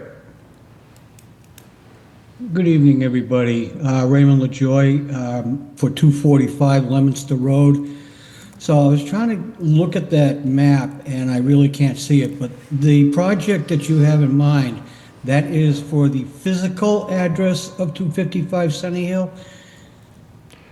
It's lot 1. The physical address, I believe, is the whole parcel. Okay, because previously that there was an application in process, they called it 255 Sunny Hill, but it was actually being built on Leominster Road. That was part of a bigger project is- development. I'm sorry? That was part of the previous development, the overall, where we had the 5 Okay, lots. so that has collapsed? Yes. Okay, Well, that's good news, because I didn't want that to happen. So the construction, grading and all that for the drainage, is that all designed so that it is gonna go down the hill into the wetlands below it? Yes. Okay, so, is that gonna create any type of, adverse impact towards, any type of, excessive groundwater, towards that area? And/or, impact to wildlife there? I mean, the clearing of the land, it's development. I'm sure there'll be impacts on the property, but the project is being designed to meet the requirements of both the town and the state for stormwater. Okay. I guess that's all the questions I have. Thank you very much. Thank you, Mr. LaJoy. And I see we have a second set of townspeople as well who'd like to speak. Yes, Mr. LaJoy asked the same question that we were going to ask, if this was part of that original project where the driveway to the property. I'm going to pause, interrupt you for a second. I apologize. I do just need you to share your name and your I'm sorry. address. Mike Chapdelaine, 208 Leominster Road. Great. And so, Mr. Chapdelaine, please, you can finish, as we have to have everything, for the record. Right, like I said, Mr. LaJoy asked the same question that we were going to ask, that this is not the piece of property that was going to have a driveway that came out on Leominster Road. It is actually physically going to be up on Sunny Hill Road. Yes. Okay, perfect, thank you. Thank you. Any other public comment for 255 Sunny Hill? Seeing none, if you are struggling to get that hand up, go ahead and use the hand wave feature or hand raise feature, or wave at us, both work. Okay. I will turn back to the board. We still have to wait on the report from Graves, but any comments or questions or anything so far? I have a question. Yeah. Is this something that conservation would look at? Have they looked at?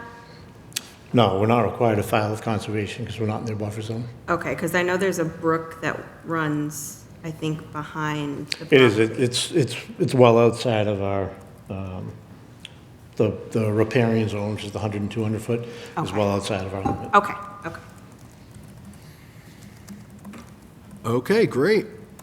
I do have one. So is that the 200-foot outer riparian that's shown there? No, this is the 100-foot buffer. The riparian zones, it's much further up.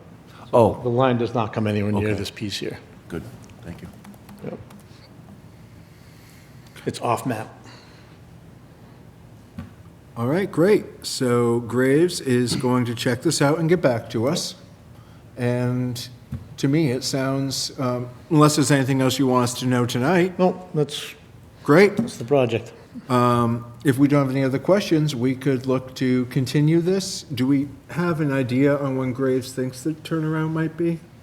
Well, he's through all the other ones, so have you been in any discussion with? I did. He knows it's coming. I talked to him. Basically, it's, when we had the other lots designed up here, it's the exact same layout, the same design.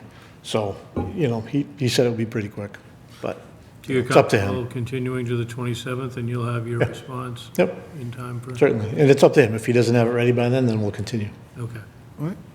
So if we're comfy with it, we could move to continue the public hearing for the stormwater management permit for 255 Sunny Hill Road to our meeting on January 27th at 6:05 PM. So moved. Second. Moved and seconded. Any other discussion? All in favor? Aye. Aye. Aye. Great. All right, thank you. See you in a couple weeks.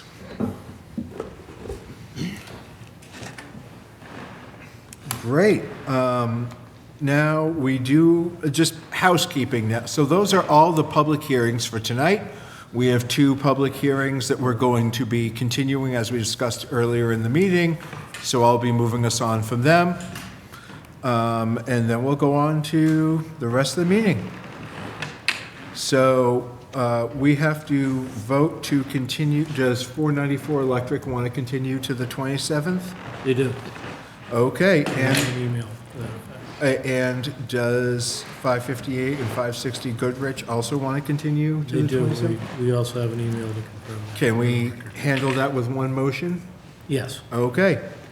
Do we have a motion to continue the public hearings for 494 Electric Ave and 558 and 560 Goodrich Street to our meeting on January 27th at 6:05 PM?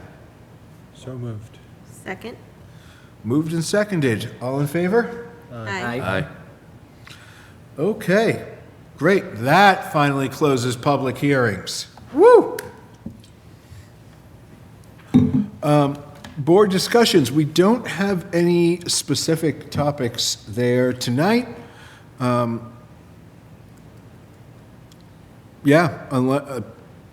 I'm abutting community notices. Logan, I saw there's a couple there in the drive. Could you give us the dime store version of if there's anything you think we really need to know? To date, I haven't seen anything that really sparked my eyes that said, oh, this is going to directly impact Lunenburg. Super. There's a ground-mounted solar array that the Lancaster Planning Board's having a special permit hearing on tonight. And the Townsend Planning Board looked at accessory dwelling units zoning amendments on the 9th. So if there's a recording of that floating around and we end up needing some inspiration or something, maybe that could be of interest. But I mean, we're a pretty far shake from Townsend, I guess. Okay, fair enough. Thank you. And thank you for bringing that up, because it will be worthwhile to look at what they're doing locally. Great. Committee reports. Master Plan Steering Committee. There hasn't been a master plan steering committee meeting for January. Hopefully things will be back on track February and we can move forward with the committee there. Okay. Open Space Committee, oh, I have a question on that. Yeah. How does the lack of ability to keep quorum and have meetings, how is that affecting our contract with the folks handling that? I mean, so the answer is, so far, they keep pushing ahead.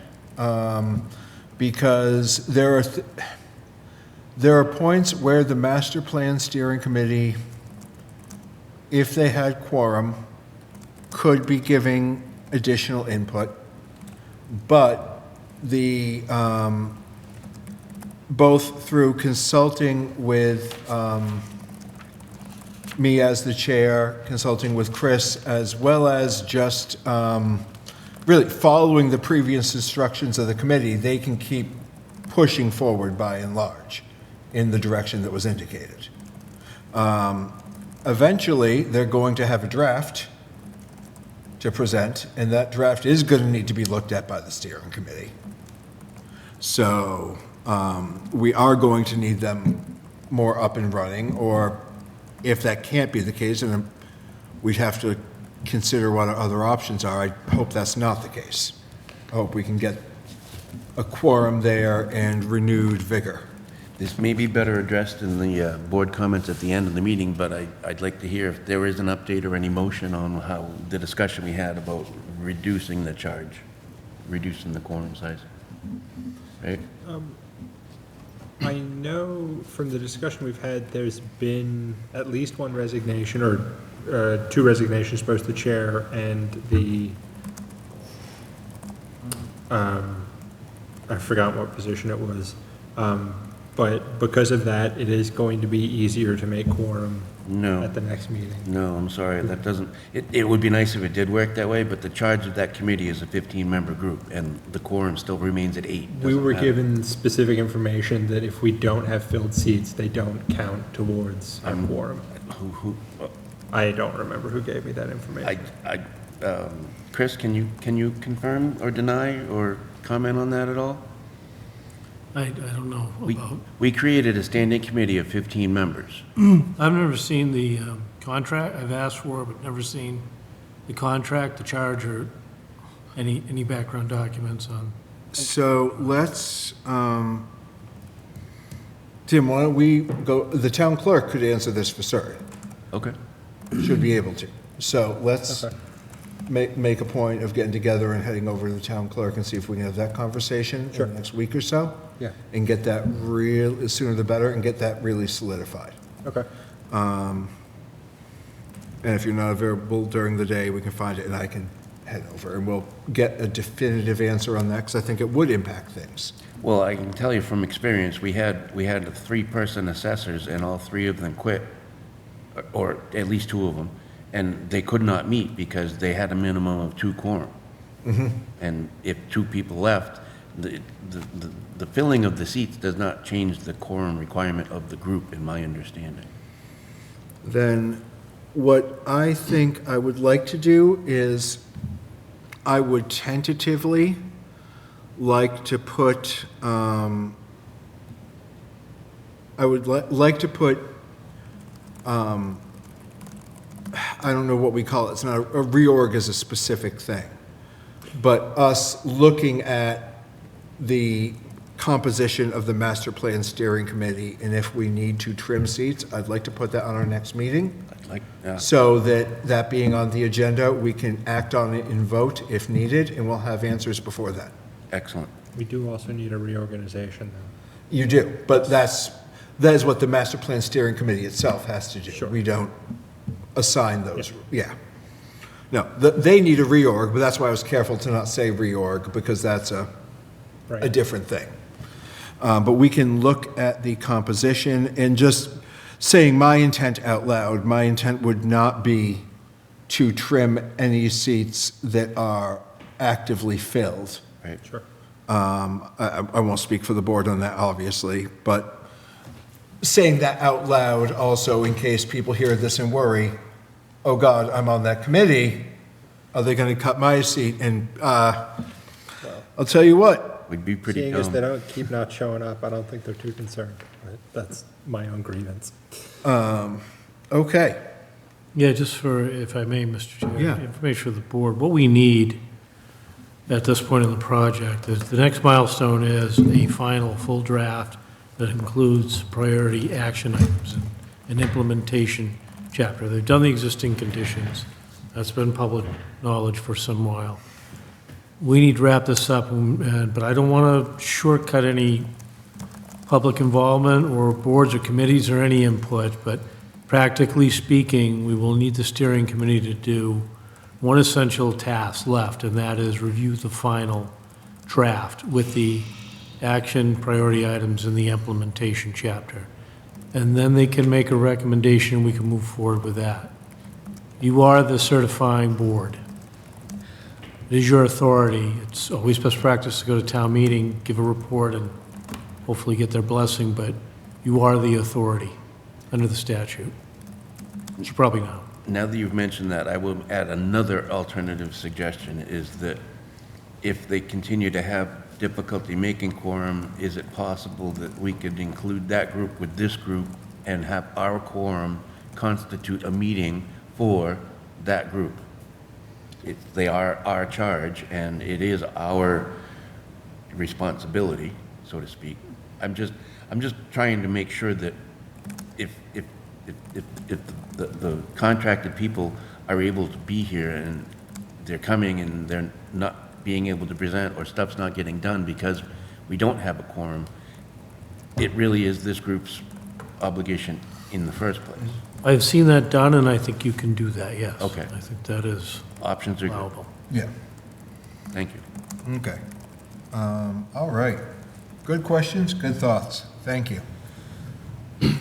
Open Space Committee. Yes, we did meet the other night, discussed 100 Townsend Harbor Road. They're coming out of chapter. Everybody liked that piece of property and would love to see it not developed. However, it doesn't meet the established criteria. So no formal vote was taken, but there was no intent to to try to acquire it. And subsequently, focus is still on streamlining the process regarding open space being notified of properties coming out of chapter.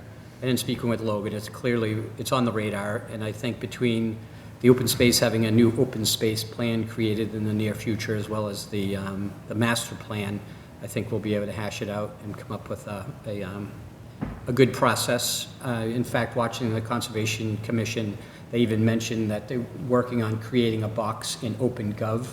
So I don't know if that can cause a trigger that will send out an email to essentially whoever would want one. So it's still on the radar, and it's working well. Like Open Space Chair learned of this property coming out of chapter through the Conservation Commission. So things are improving, but the focus is still on it. And it would be nice if either one of those projects came up with the list of properties that are in chapter, and can kind of do a pre-assessment on them, possibly to identify any high priorities before they actually ever even come up, and just get ahead of it. We had an initial discussion with a letter we received, what many boards or departments have received from the United States Department of Agriculture regarding identifying farmland eligible for federal preservation funding. So it's a pretty straightforward program that at face value doesn't seem to have any downside, no cost to the town, no impact on taxes.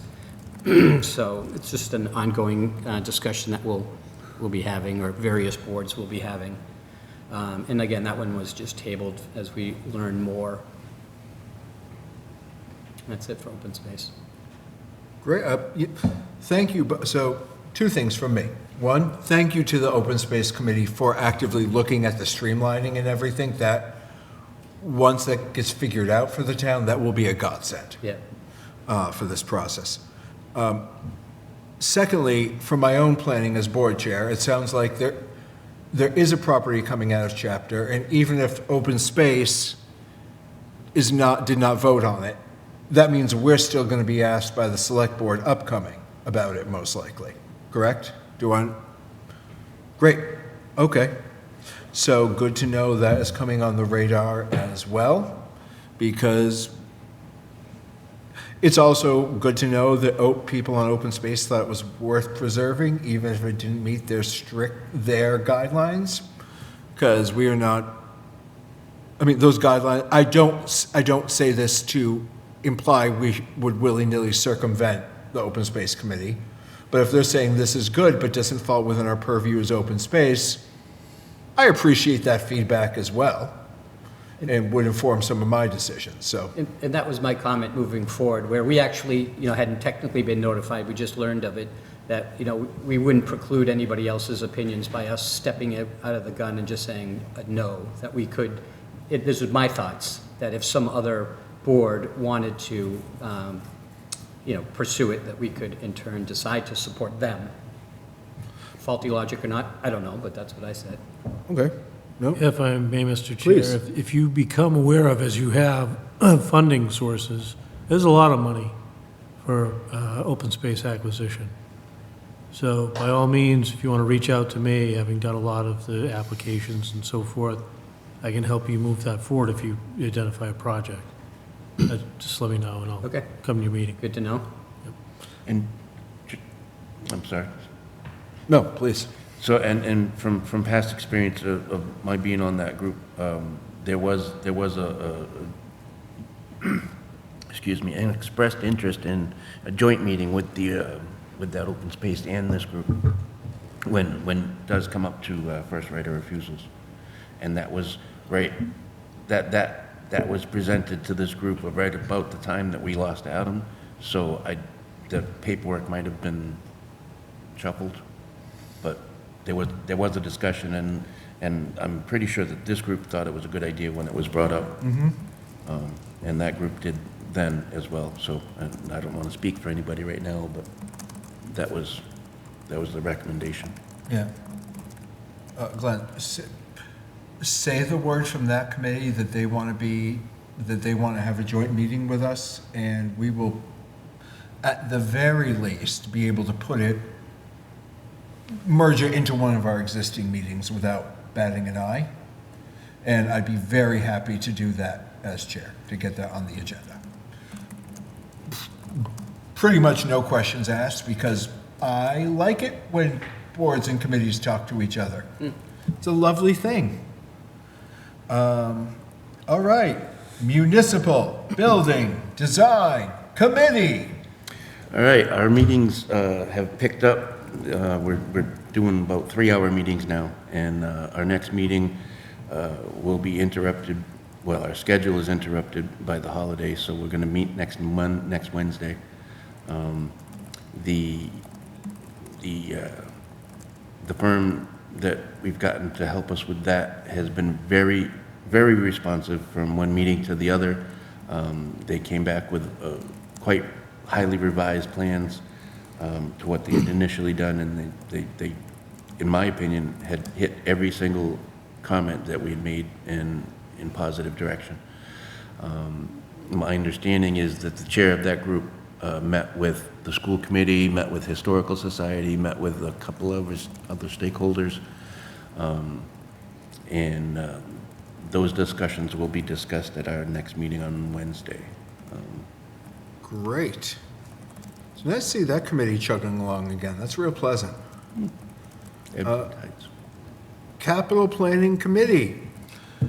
We have met and submitted the capital rankings for this budget cycle.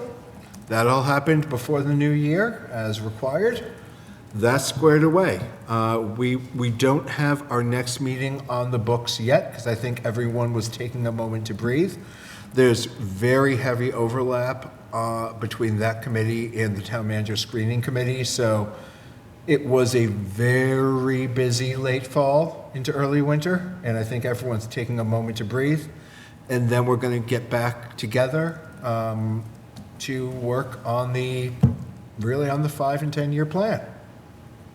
Or I don't want to commit us to exactly one thing, but to be working on the actual planning part of capital planning, as opposed to ranking.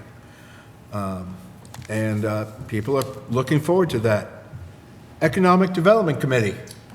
So we've been struggling to have a meeting, but there is that one hanging chad that, relative to trying to streamline the process of making, Lunenburg a little more attractive to new businesses.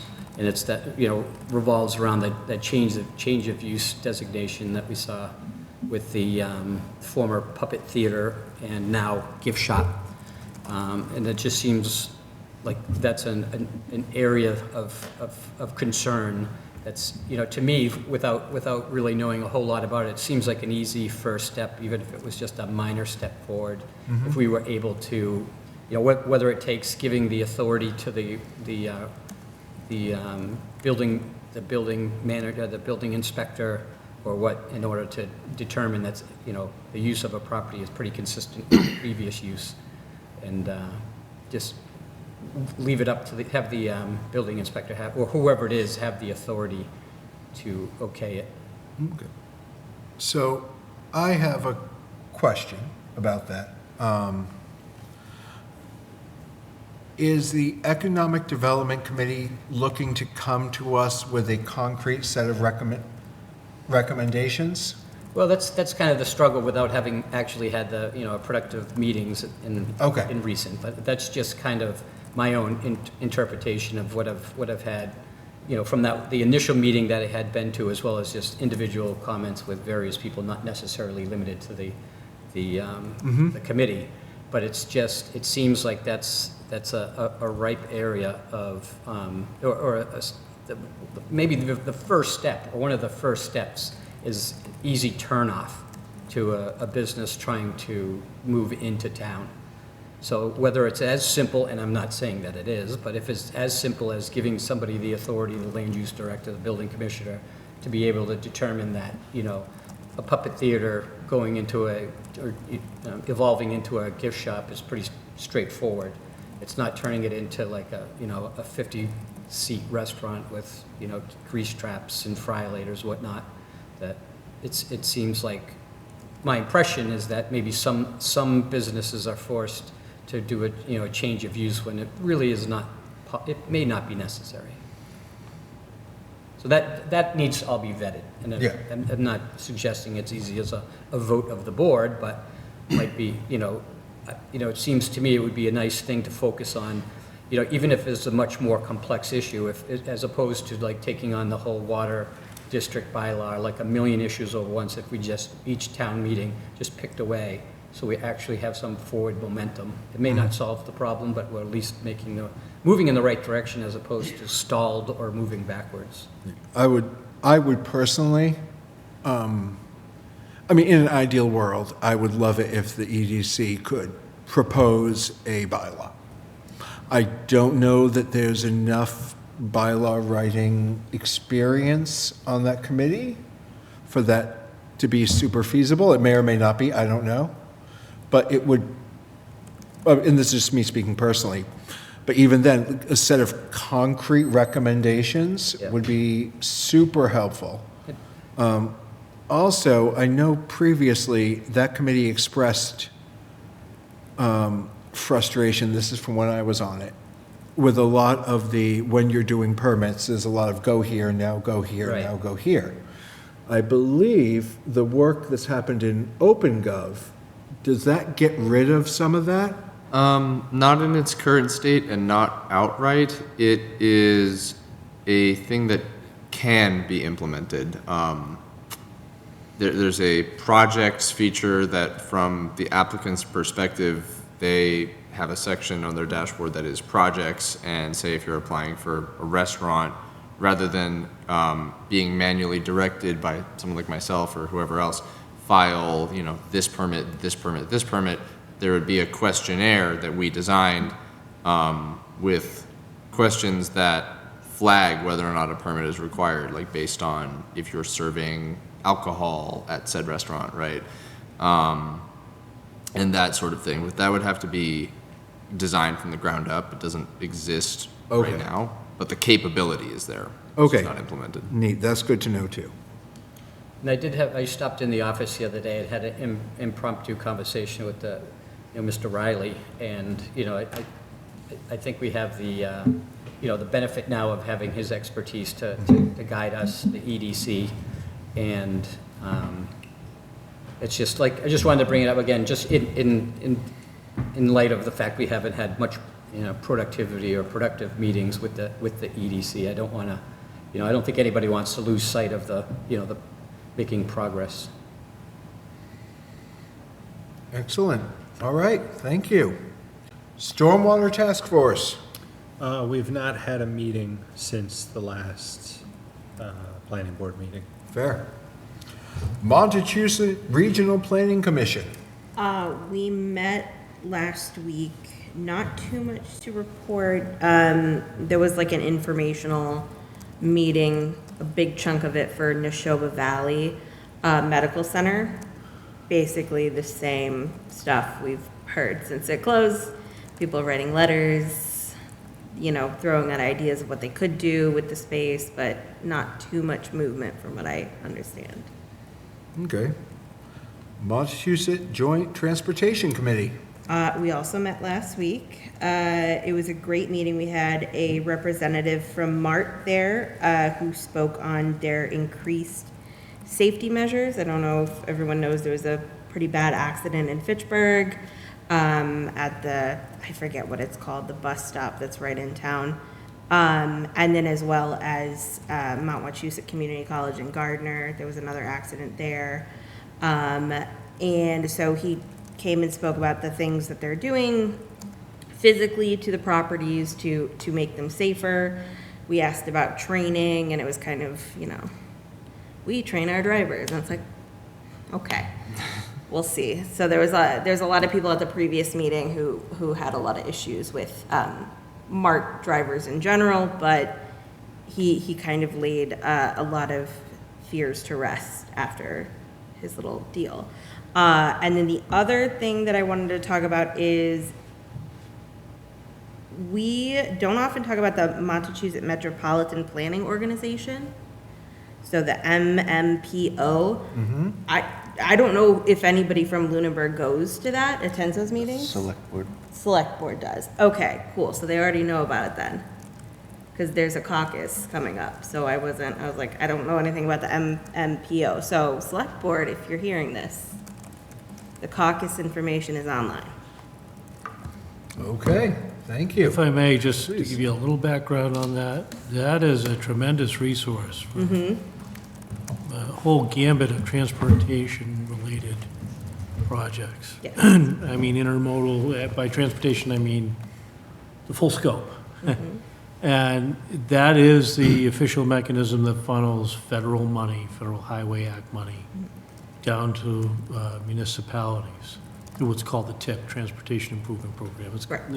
It's a big program, a lot of money, long horizon. So to my knowledge, when I look at there's a programming list. I don't see anything from Lunenburg. We should have a couple projects on that. Yeah. Every year. We haven't gotten tip money in a bit, so I think we're, Yeah, I'm talking everything from rail trail money Yeah. to, it covers a lot. It's big money. And Yeah. you do need to put some local resources into it in the way of design money. Actually, to get it to 25% or some effort. But that is the major pool of transportation funds available to municipalities, particularly for state-related projects, but also local projects. So I can track that more, but that is a big opportunity, and we should be, I guess, more engaged in it. I mean, if the select board is the one that handles it, I don't know. Yeah, I guess that it's covered, but I would encourage us to do our due diligence on that, because I don't know, maybe the select board is on top of it, but I don't think we have anyone really looking at tip money directly in town. And that would be good. Like I said, it's been a few years since we've had any projects in the tip rotation. And it's a downtown pedestrian or circulation improvement plan, something like that I've come across. The last thing we had was Summer Tip money. Street. Summer Street was the last tip project, I believe. might be right. I don't remember I any don't know, details. we might have some applications in now, but MJTC also deals with tip. Yep. I'm gonna go to those meetings and just see, 'cause I have a lot of experience in this part of planning. Nice. So we'll see what I can find out. Great, Thank you. thank you. Appreciate it.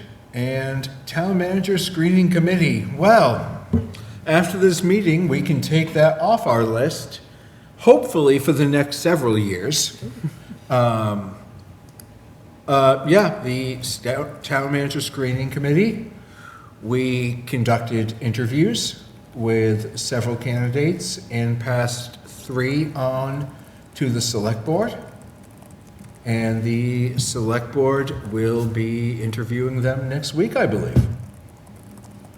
And, it was another committee that was kind of a lot of rapid fire work because we wanted it to be quicker, but I will also say that, in my opinion, working with a consultant I have trouble imagining it will not have been worth the money. Given the comparatively small amount the town had to spend versus, you can't know for sure what would have been, right?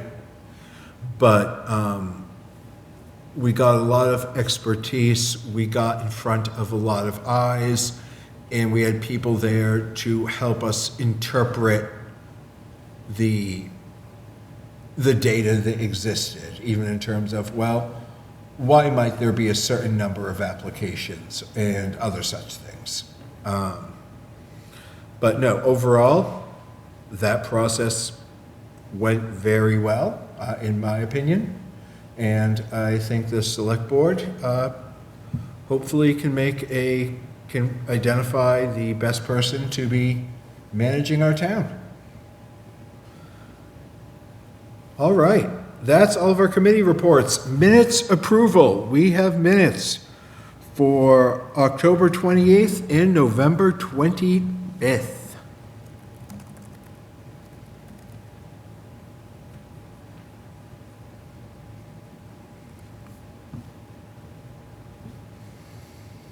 As a reminder, there's been that shift where public hearing minutes are now included within that meeting's minutes, not as a separate set.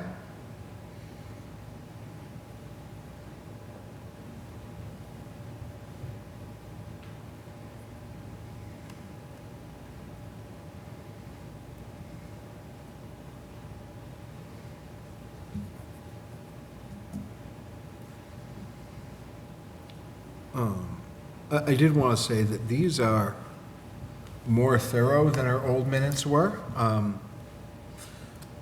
really like it. I like the level of detail. It makes it easier for me to follow, at least.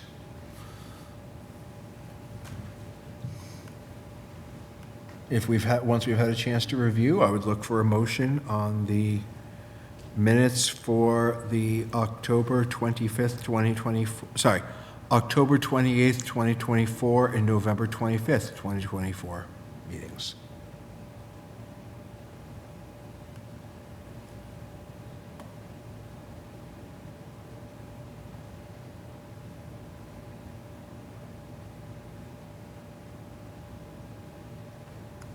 Does anybody need additional time, or can I have a motion?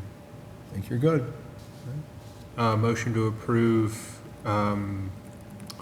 minutes from October 28th, 2024 meeting and November 25th, 2024 planning board meeting minutes. I will second. Moved and seconded. All in favor? Aye. Aye. All right. Minutes approved. Meeting schedule. As a reminder, the planning board meets at 6 p.m. at Town Hall unless we state otherwise. And our upcoming meetings include January 27th, and the following meeting would be February 10th. And then, so we don't miss a meeting for, President's Day is not a meeting day for us then. So we don't miss a meeting in February, right? Think we're good?